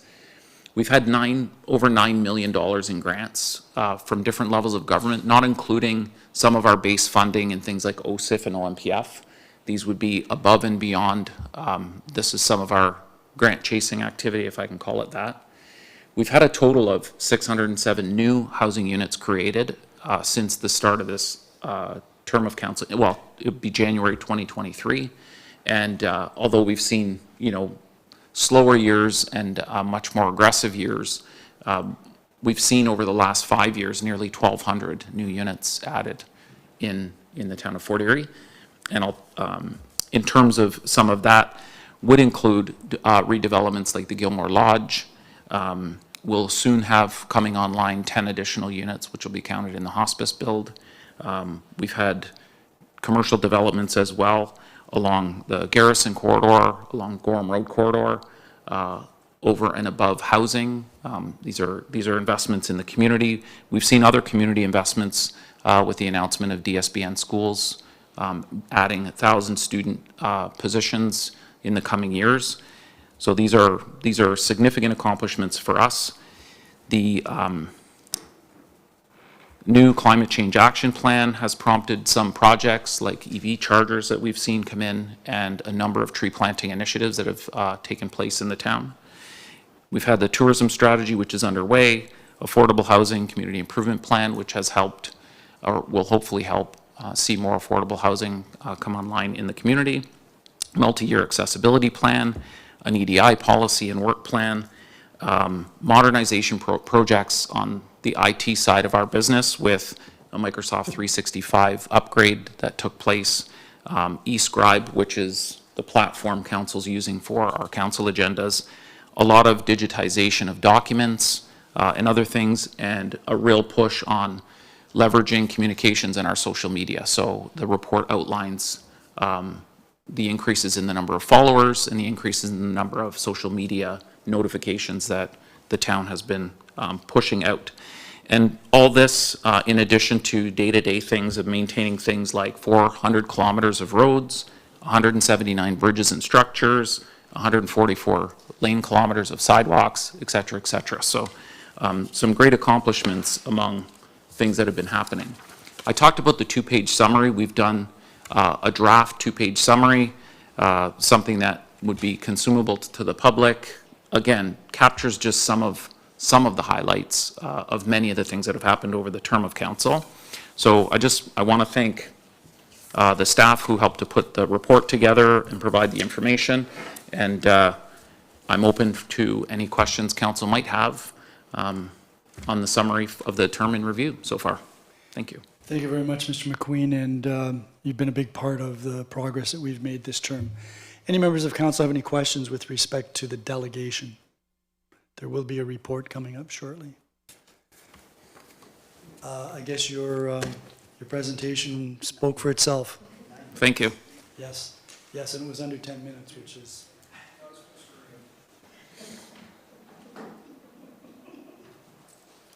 Okay. So there are no public meetings this evening. We have a consent agenda, and Councillor McDermott, you have the resolution with respect to the consent agenda. Does anyone wish any of the items in the consent agenda removed to be dealt with separately? Councillor Noyes. 13.4.2. Sure. Thank you. Anyone else? Okay, so Councillor McDermott, the consent agenda less 13.4.2. Thank you, Your Worship. Moved by myself, seconded by Councillor Christensen. The council approves the consent agenda as recommended. with the exception of 13.4.2. Any questions or comments? There are none. I'm going to call the question. All those in favor? That is carried. Councillor McDermott, could you now put item 13.4.2 on the floor? Moved by myself, seconded by Councillor Christensen. The council approves 13.4.2 as recommended in the consent agenda. Councillor Noyes. Yes, and my concern is we're jumping, and I absolutely do think that we need to increase the delegated authority revenue, but we're going from 25,000 to 100,000, which is a 75% increase. And I guess my question is, I know that I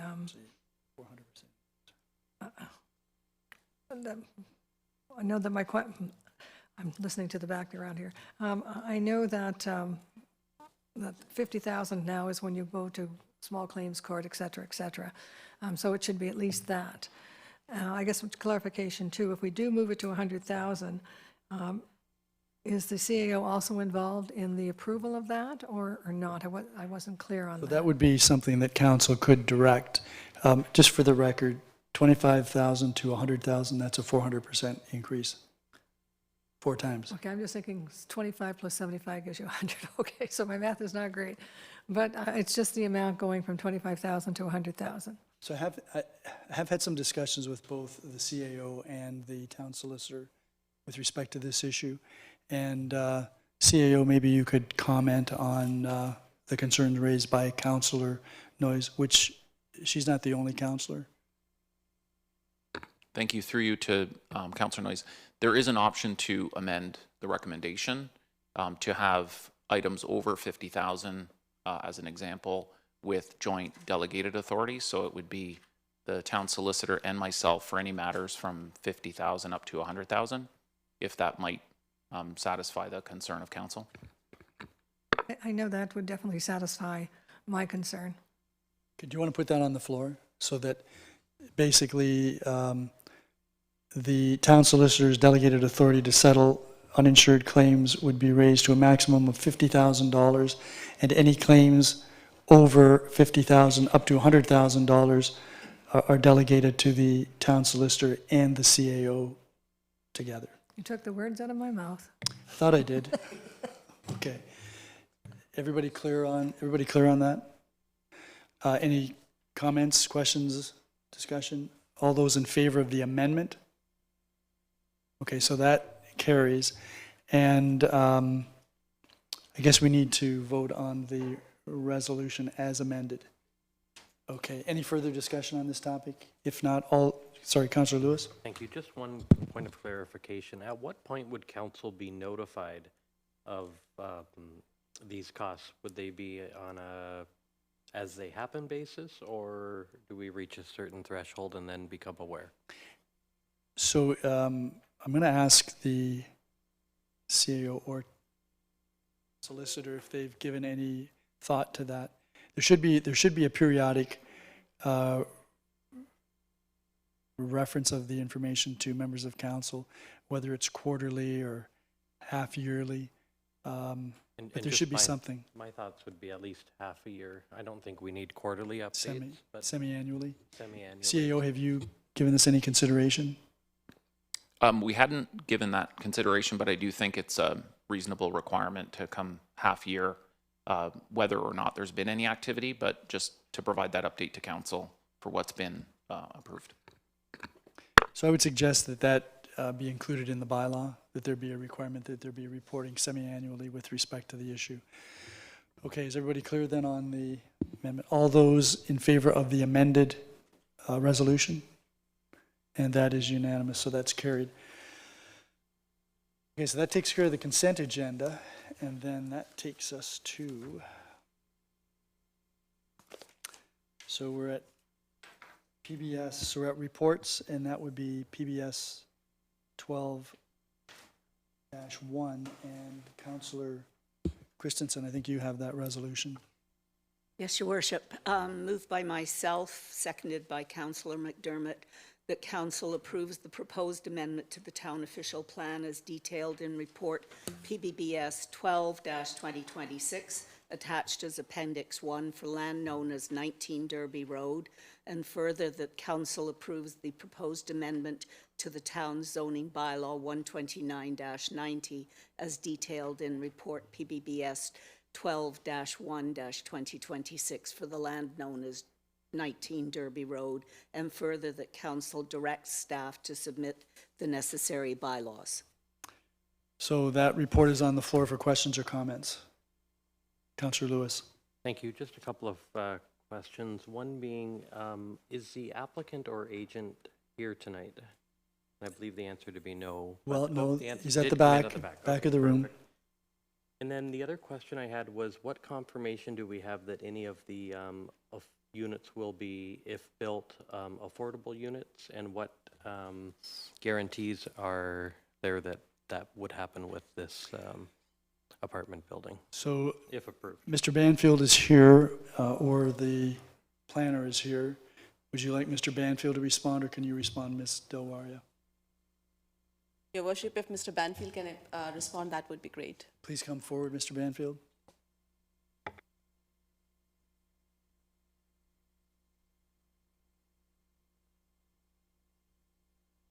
Did you hear the question? Yes, I did. Go ahead. Through the mayor to the councillor, the only guarantee we have at this time is the stated intent by the applicant and some conversation between him and some staff members as well. Okay, and if I can just get a little bit more details, how many units of the 30 would be affordable based on the conversations with the applicant? I'm not sure of the exact number that would be affordable. So we've never been given a number other than just a commitment that some may be? As far as I know, yes. And then the other question I have, in terms of privacy fencing, mostly for the northern property as well as the western side of the property, would that be a wood fence that would be around the perimeter of that property? Yes, that would be a wood fence. And then those are my only comments with respect to the application. I did have a couple of comments that I wanted to make for consideration with council. This is a bit of a mixed bag because it does check a number of boxes if the applicant is prepared to move forward with having some of these units be either attainable or affordable. It is a type of housing that is needed in the community and certainly in the West End as well. That I certainly recognize. The part that I'm struggling with is this neighborhood already has a number of apartment buildings that have been approved either in this term of council or previous terms of council, some going back almost to my first term on council 20 years ago. And we also have a neighborhood plan, secondary plan that is 2 years old, which this does not comply with. So while I'm happy to see something for the most part other than the typical type of housing structures we've seen, I'm a bit concerned that we are going to have a number of apartment buildings in this property, in this vicinity, over the next few years if those developments ever come to fruition. That leads me to my next comment, which is I don't see anywhere in here a holding provision or a sunset clause, I should say, for the 5 years. I know that's something I regret not moving forward with in my first term because a lot of these properties would be either developed or reapply for another type of zoning. But where I sit on this one is given the density of what's already being proposed in that part of the community, the previously approved apartment buildings that are already in the vicinity, and that this does not in any way comply or have regard for a very new secondary neighborhood plan. And the other thing I just wanted to mention, and I just have to find the notes, when you go to, just bear with me. You can tell I read the report, but I didn't put it in here When we look at the Excuse me, secondary... do you need Mr. Banfield anymore? I do not, no. Thank you for your answer to those questions. I was getting May on sit to- down. Thank you.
Councillor Lewis, this will be the time to move the amendment to add the sunset clause. Yeah, I'm just going to hold off just in case there's any...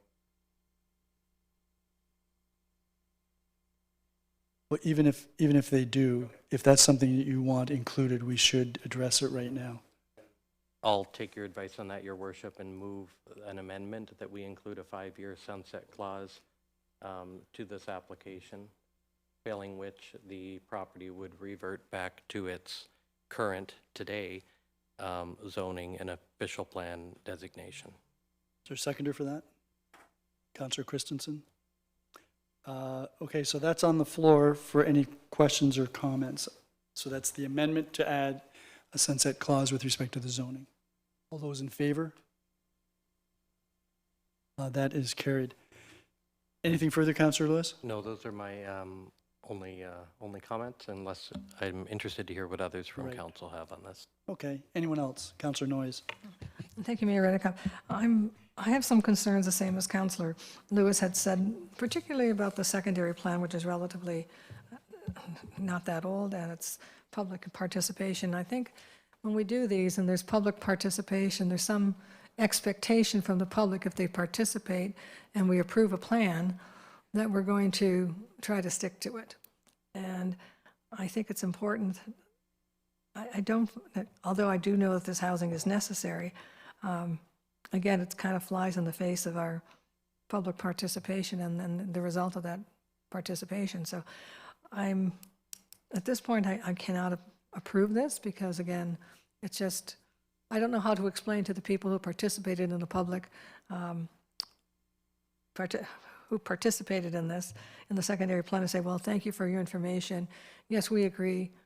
But when it comes to, when push comes to shove, we say, oh, well, we're going to go ahead anyway. Anyone else? Councillor Christensen? I've been giving a lot of thought to this because, as others have said, the apartment form is needed at this point. The issue of timing and the fact that there are there's a proposal that includes an apartment and several apartment buildings in the general area. I keep thinking about the official plan that was just approved by the province that our staff spent so much time on, and the meeting that we had last week with respect to the zoning bylaw process and the community planning building permit process that we're going to be moving forward. And I have a similar concern about the Crystal Beach secondary plan and the integrity of the planning process. I'm not sure whether the current owner of the property is a long-term owner, but, and I don't know whether there was any feedback with respect to the designation of this property as it is contained in the secondary plan during the very public consultations. I would have expected the owner to, if they had that long-term intent, to actually advise the town that that was something which they were considering, so it could be laid on the table. So, yeah, I have significant concerns about the integrity of our planning process. We face significant headwinds with respect to provincial changes to planning legislation that are consistently, in my opinion, somewhat distorting overall the landscape of small and medium communities across the province. A lot of it is necessary, but I do have concerns about the prospect and speed. And so I'm very concerned about this, and at this point, I'm just going to think for the next few minutes. But the more I hear the concern, the greater my concern grows, and I think it's a legitimate issue that is our oldest secondary plan, or rather our youngest secondary plan, has already faced headwinds, and so anyway, I'll leave it there. Anyone else? Councillor Dubanow. Yeah, thank you, Your Worship. And thank you, Councillor Lewis, for moving the amendment with the 5-year sunset clause. I'm fully in support of that. I'm of the belief that if we're going to put applications in to build more housing, which I think at this point there may be differing opinion, but the facts are the facts that we do need housing, particularly apartment units. And if someone puts a proposal forward, move forward or get out of the way and let someone else do it, is my attitude. And that brings me to why, now that we have approved a sunset clause, and knowing what I do about the need for apartments in the community, and you know, this has been a struggle that we've had in Fort Erie for quite some time. Now, mind you, I come from the end of town where you've got One Albany, which is an 8-floor building. You've got Douglas Heights, which is a 6-floor building. It's all the apartments are clustered in my end of the town for the most part. So my view is perhaps a little informed by that. But you know, when I speak with residents across my end of town and my constituents, and even individuals in Ridgeway and Crystal Beach and elsewhere in town, it's commonly something I hear is, you know, as they're aging out and looking for you know, more suitable forms of housing, and they don't want to take care of the yard or anything else. There's a desire for apartments. And when I ran in 2018, I said that my whole campaign was on keeping families together, you know, having economic prospects and opportunity so our children didn't have to leave, and to have suitable and sufficient housing types available so our parents didn't have to leave and go to other communities that had it. So, you know, this isn't a particularly large development. It's not, you know, a 10-floor building or anything like that. So I'm supportive of it. I know there may be differences of opinion, and my colleagues at council may disagree with me. But in light of that 5-year sunset clause, you know, now is the time to move forward. We know that we need rental units. We know that we need apartments. Even though the condominium market has completely crashed in Ontario, there's still that style of housing that is needed for those who are either unwilling or unable to take care of a full single-family home. So knowing the need and where that sits, I will be supporting this, but I certainly understand and respect the opinion of my colleagues who feel differently. But yeah, that's my thought. Thank you very much, Your Worship. Anyone else before I go back to Councillor Noyes? Councillor Noyes. Well, thank you. I hear that we all agree that we need this type of housing, and I don't disagree. I think we do need this kind of housing. But I'm just wondering, in this particular, within 2 miles of this particular development, how many, because I know that we've gone through a few of these in the last 2 years, and granted, we haven't seen any shovels in the ground yet, but how many of these have we already kind of approved or kind of in the works? Ms. Within- Dewaria, within 2 can miles. Can you comment on, in the past 2 years, how many apartment buildings? You're talking about apartment buildings? Apartment buildings, condos, like within 2 miles. I'm not talking about, something downtown on Jarvis Street. I'm talking about within 2 miles of this, or within 2 miles. Within Ridgeway, Crystal Beach. Within Ridgeway, Crystal Beach, yes. Ms. Dewaria? Through you.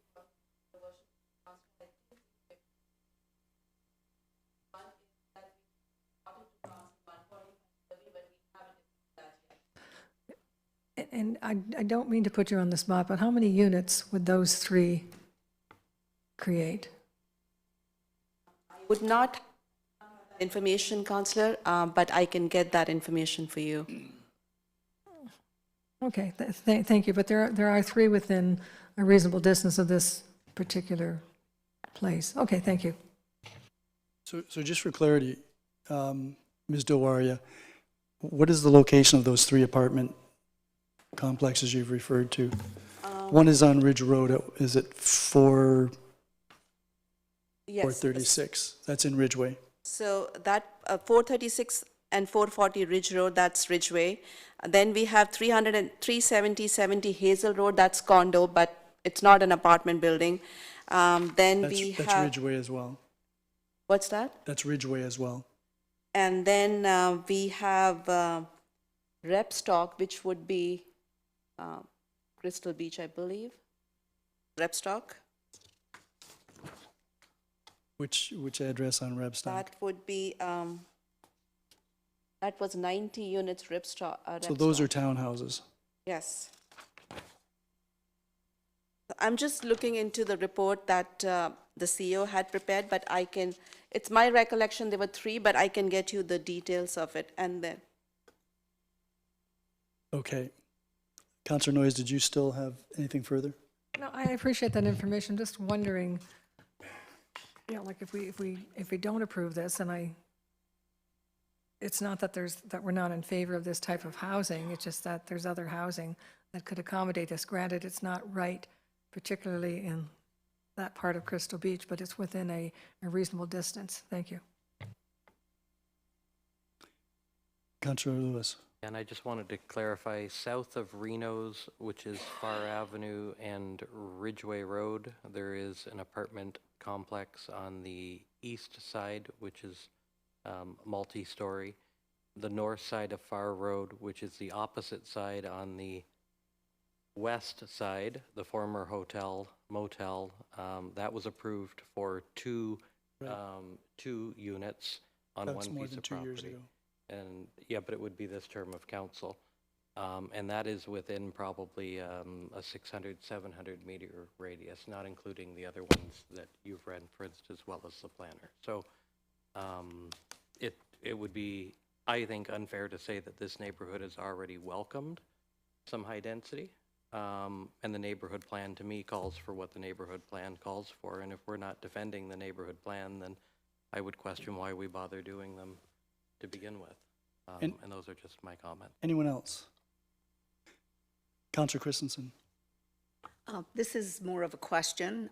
We've raised the issue of affordable units, and there is no written commitment to numbers or even to undertake them. Is that something that could be incorporated into the discussion of the report? So, Ms. Dilwaria, if that was something that needed to be discussed with the developer, I would think that this would need to be deferred, would it not? Yes, Your Worship, we would have to defer the application so we can have the discussion with the applicant and confirm the number of affordable units he's going to provide. Councillor Christensen? I move to defer the report pending further discussions of the number of affordable housing and the actual commitment of the developer to provision of affordable housing units. So when is the next committee meeting? Is that August that's at council, so it'd be the 11th? 10th, August the 10th. Ms. Dilwari, is that adequate time? If not, it could always be extended. Yes, Your Worship, that would be adequate, but I have one question. When Councillor Lewis had mentioned about the sunset clause, I would like to know the sunset clause would be on the approval of the site plan application, or it would be the submission of the site plan application? Because this application has to go through a site plan process as well. So you're saying not when the zoning is approved, if it's approved, but when the site plan is approved? Yes. And what's the time difference between approval of the zoning bylaw and the approval of the site plan? So it's my understanding, if council approves the zoning amendment application, then the applicant would be required to go through a site plan process. So I would say that as long as the applicant gets site plan approval within the 5 years, the zoning would remain. If he for some reason is unable to get that site plan approval, then the zoning would lapse. Okay, so the 5-year sunset clause is attached to the approval of a site plan? That's correct. Yeah, that's fine. Okay, so Councillor Christensen, back to you. Are you interested in moving that we defer this to August the 10th? Yes, Your Worship, I move. Is there a seconder on that? Councillor Lewis? It's not debatable, it's deferrable. All those in favor? That is carried.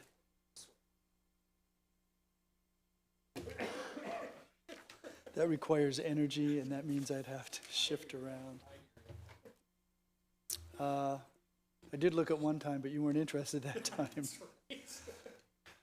Okay, so that takes us to new business inquiries. Any new business inquiries? Councillor Dubanow. Yeah, thank you, Your Worship. I'm just wondering if, through you, if perhaps the CAO could follow up with the region with regard to the status of the housing trailers that are located at the Gilmore Lodge site. And the reason I ask is, I'll preface this with the fact that, it's obvious that we're all concerned about the unhoused, as they say now, or homeless, as we traditionally called them. It's a big issue in this region, and working in Welland, I see it firsthand regularly. And that's part of the reason why I'm a little frustrated that they're still there, because they're set aside to be used in the city of St. Catharines. They're currently sitting in a parking lot in Fort Erie, not utilized. The condition of that site, in my opinion, could be better, being in the Gateway Corridor, and one of the first things that people see if they cross over the Peace Bridge coming into Fort Erie. And, I even now saw a newspaper article in the St. Catharines Standard recently about how the region isn't even sure where they're going to put these, where they're going to have this housing, modular housing community now. So the original commitment was that they would be out by April.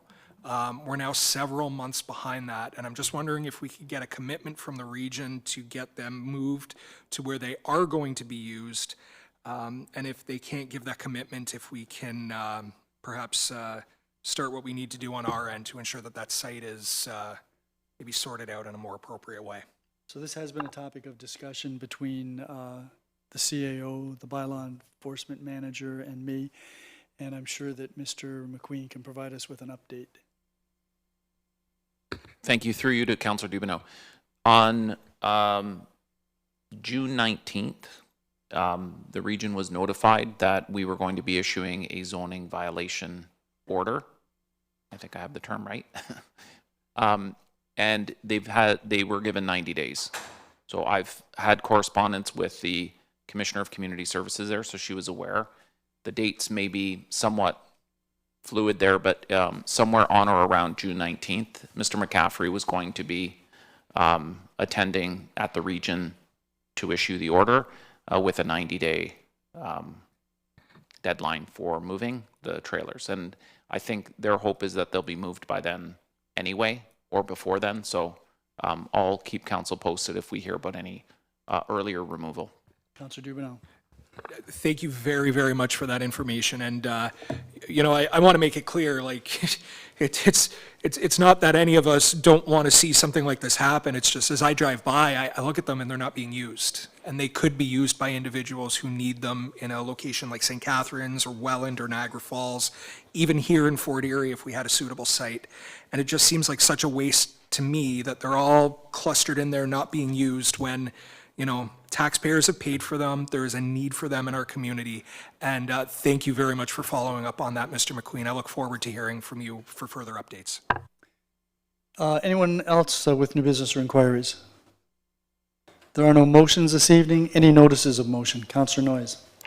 Thank you. Notice of motion that I'm going to bring forth a motion to amend bylaw number 111-2019, which is the AMPS bylaw in regards that the municipal bylaw for enforcement, secure property compliance.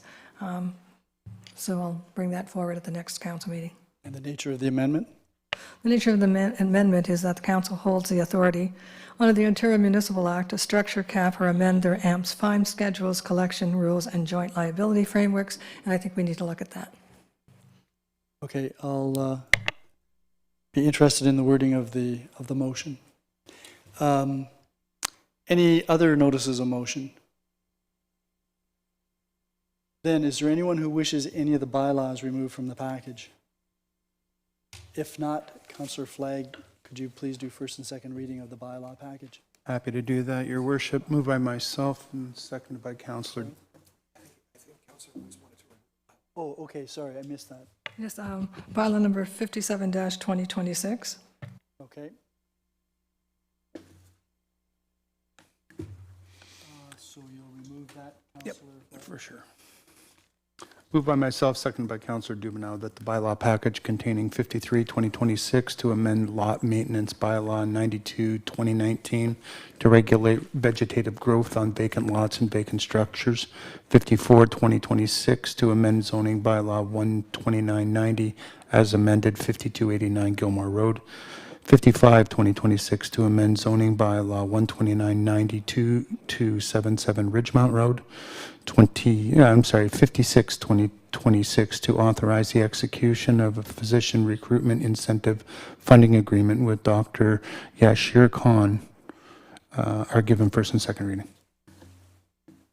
All those in favor? That bylaw package then, as amended, is on the floor for any questions or comments.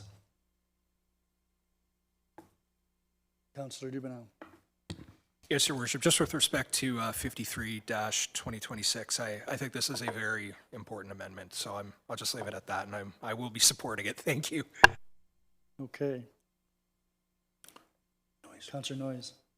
On the same one, the lot, amending the maintenance lot thing, are we just talking about the boulevard? I know not too long ago, we were talking about we could no longer restrict the level of grass, but then we're thinking, yeah, but if there's mice and rats and noxious weeds and stuff, we can. But when I'm reading this report, it keeps talking about the boulevard, so this doesn't preclude us from the lot maintenance. I know that the government changed something, somebody won something in court, that we can't regulate the height of grass unless there's a reason, a safety reason. So this doesn't preclude that or change anything on that. So I don't know, should I go to the town solicitor or the CAO? Town solicitor. To the councillor, it doesn't affect the boulevard. It doesn't affect the boulevard? It does not. Okay, I think that's what it says it does. Okay, thank you. Okay, there being no other questions, then Councillor McDermott, you have a third and final reading for the bylaw package as amended, so that's less 57-2026.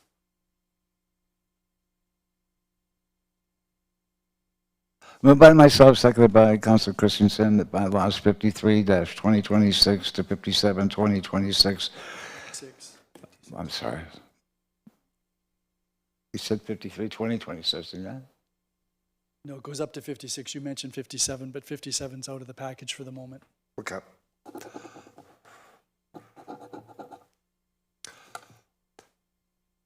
Okay, exclusive to, without, I'm sorry, now you got me all confused, Your Worship. Yeah, Just so one it's second. 53 to 56 inclusive. Okay. So 53, 2026 to 56, 2026 inclusive are given third and final reading to be signed by the mayor and clerk under the corporate seal. Any questions or comments? All those in favor?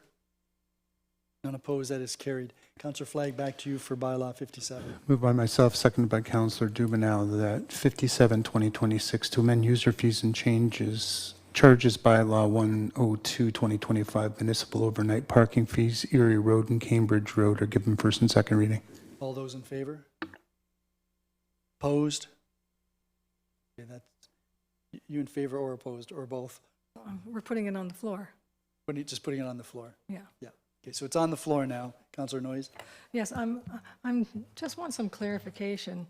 And maybe I'm just reading this wrong. It says municipal overnight parking fees, business improvement area lots excludes Erie Road and Cambridge parking lots. And if I go to the front, it says total. It looks like it's for a 31-day overnight pass, it's $50. And for a 6-month overnight guest pass for commercial hotels, it's $50. I don't even understand if we're going to collect less than $1 a day, why we're even bothering. Who wants to take this? Mr. Peasel? Or how about the CAO? This should go right to the top. Through you to the councillor. We've had several discussions with the BIA in the area of that parking lot to find some amenable solution that we could get some consensus on. And the general feeling was that overnight parking fee was higher than what they agreed. I don't think there's a lot of overnight parking. The idea of the fee at where it's at is just to control parking so there isn't unwanted vehicles parking overnight there, or vehicles that aren't licensed and other things that can sometimes be an enforcement issue. And so by putting even a fee of $50 is somewhat of a deterrent to not have other vehicles parking there that we don't want parking in the lot. And the idea from the BIA and the local businesses there was that they're trying to promote accommodation and stays in that area, and they thought that was one way of putting a nominal fee in place that wouldn't be a deterrent for people booking in that hotel, because they do patronize the other businesses in that area. So the conversation's gone around, and the ward councillor may want to chime in a bit further because he's been part of many of those discussions, but I think this was the compromise and the consensus of generally the groups in that area that were consulted with. Councillor Lewis, did you want to add anything? I think that summarizes the process quite well, but I do have some comments to. Okay, so we'll let Councillor Noyes finish.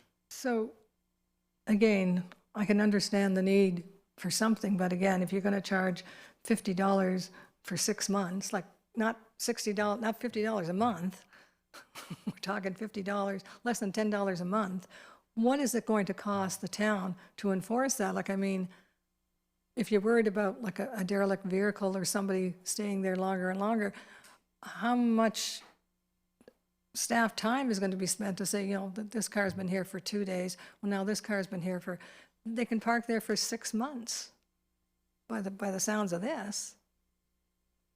So I don't understand how that's going to solve the problem, unless I'm missing something in here. But it says. So this is a total of 6 months. This isn't $50 per month for up to 6 months.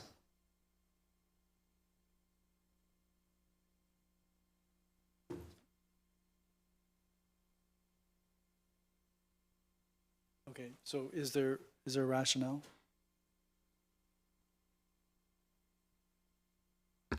So just to clarify, and I apologize, I was just confirming with Mr. Peasel, but it is $50 for a 6-month period. Right, so $50 for a month or 50 for 6? $50 for 6 months. Or $50 for Correct. 1 month, or $50 for 6 months? $50 for 6 months of parking. Or 31-day overnight pass is $50. So, right. Okay. The other one is for commercial hotels. So there's a distinction, individual as opposed to hotel. Well, if I can chime in here, I see that. To me, I don't even know why we're even bothering. It's less than $10 a month. Why would we have bylaw officers involved in all this? Like, I mean, if somebody can stay there for 6 months and bylaw can't do anything about it, like, what's the point? Well, if they've got a permit and they're connected to a hotel, guest pass for commercial hotels. So it's a commercial hotel that would be paying for it, and then they would provide it to their guest.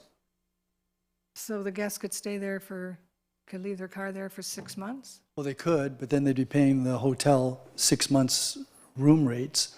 I mean, they can't get the pass unless they rent a room from the hotel. So as an example, we have an inn. We have one inn, and that inn owner can buy a pass for 6 months. He can provide that for parking for the guests that come in and rent a room.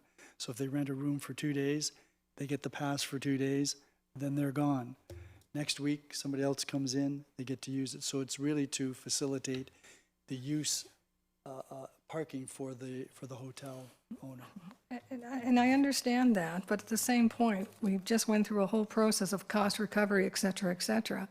And here we're basically saying less than $10 a month for a guest pass. I'm sure, commercial, the hotel owner of the commercial hotel is going to, they're not going to buy a new guest pass. We went through this during a committee meeting, and you're now going over it again. If you don't agree with the number, then move an amendment and we'll vote on the amendment. But we've gone through this, the BIA has gone through this, the ward councillor has gone through this, and unless you've got issue with it, I think you put an amendment on the floor and we'll vote on it. Well, I guess I just need clarification. I don't understand the part of it. Like, okay, are we making sure that the hotel owner isn't charging them $10 a night for parking? Like, I mean, like, is there any consensus that, yes, we're only charging the hotel owner $50 for 6 months? What is the hotel owner charging his guest? Do we know that? We need to know that. No. Well, This is almost like locking the fourth bedroom in a short-term rental when there's an occupancy for a house with a fourth bedroom. Like that to me is a bit of overreach for government to ask a business owner what they're charging for something that's built into their own costs. I don't know if I'm following why we would care what they charge. well, because it's public property. Okay, so let's not have a discussion here. Right, but they Let's, paid the fee. okay. They paid the fee, they've got the thing.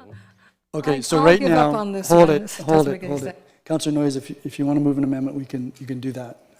No, Otherwise, I'm just going to give up on this one because I totally don't understand it. okay. Councillor Lewis, you did say you had some I comments. did have a quick question on page 5 of Schedule A, where it says municipal parking fees, Erie Road and Cambridge parking lots. I believe you mean the Erie Road and Cambridge parking lot. I don't believe it's plural, because it's specifically referring to that lot. That was the one thing I wanted to bring up. And the other being on that same bullet at the top, it says with an asterisk next to it, 11 p.m. to 8 a.m., no charge. But when you go further down, it starts talking about an overnight fee. So I'm just wondering why in that spreadsheet do we have 11 p.m. to 8 a.m. with no charge when further down we have an overnight parking pass? It seems either we're charging or we're not charging, but this document kind of tells me we're doing both. Are they two different lots? You're talking, this Erie Road and Cambridge parking lots, that's the one south of Erie Road? That would be the one north of Erie Road in between Derby and Ridgeway Road? Cambridge.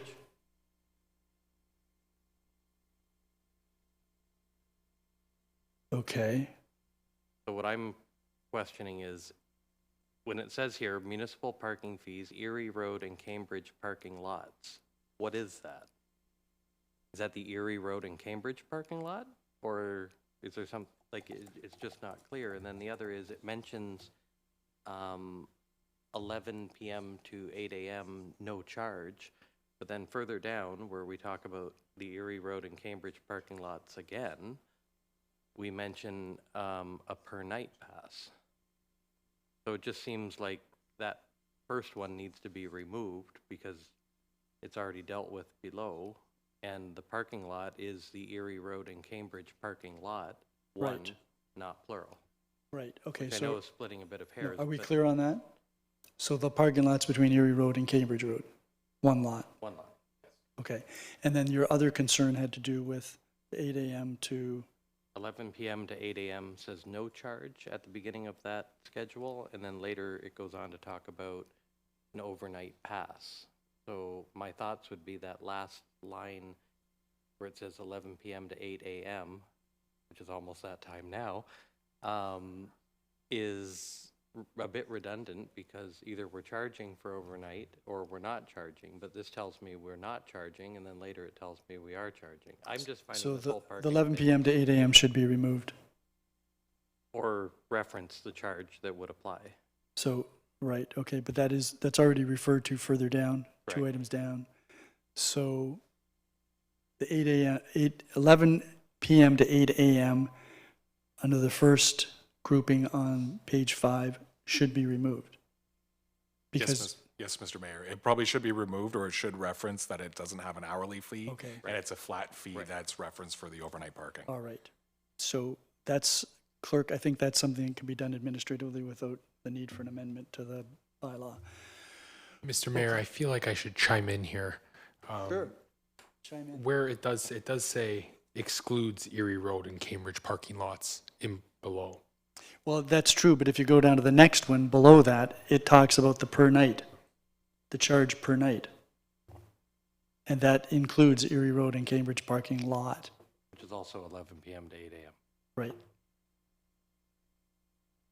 So either we can So change it at the beginning or we can add the I language would to say suggest you excludes Erie tidy it roads up at again. the, yeah, maybe tidy it up at the top. Okay. That would be easier then to manage. Okay, is everybody clear on this? Until it's back Okay, again. Councillor Lewis, can you help make this any more confusing? Okay. Yeah. Okay. So, just to refresh my memory, Councillor McDermott, we need to go now to third and final reading of bylaw 57. Can you do that, please?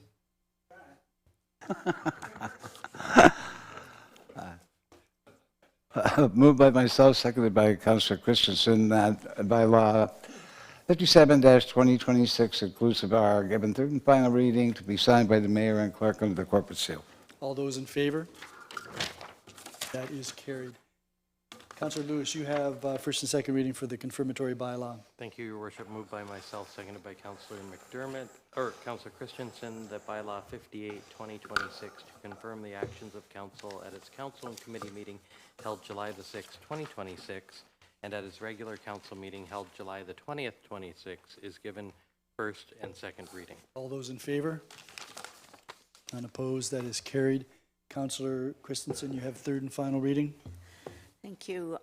Moved by myself, seconded by Councillor McDermott, that bylaw 58-2026 is given third and final reading to be signed by the mayor and clerk under the corporate seal. Any questions or comments? All those in favor? That is carried. Scheduling of meetings. Any meetings? Councillor Noyes. SPCA meeting on July 30th Time? at 5 o'clock at Mary Reinhardt's house. Okay. Anyone else? Any other meetings? Then Councillor Dubanow, my record says that you moved to adjourn. And your record would be correct, Your Worship. Moved by myself and seconded by Councillor Flagg. That council adjourns at 8:37 PM to reconvene into a regular meeting of council on August 24th, 2026. All those in favor? Not sure? Opposed. The rest of us can go. Councillor Lewis, you get to stay. Thank you all.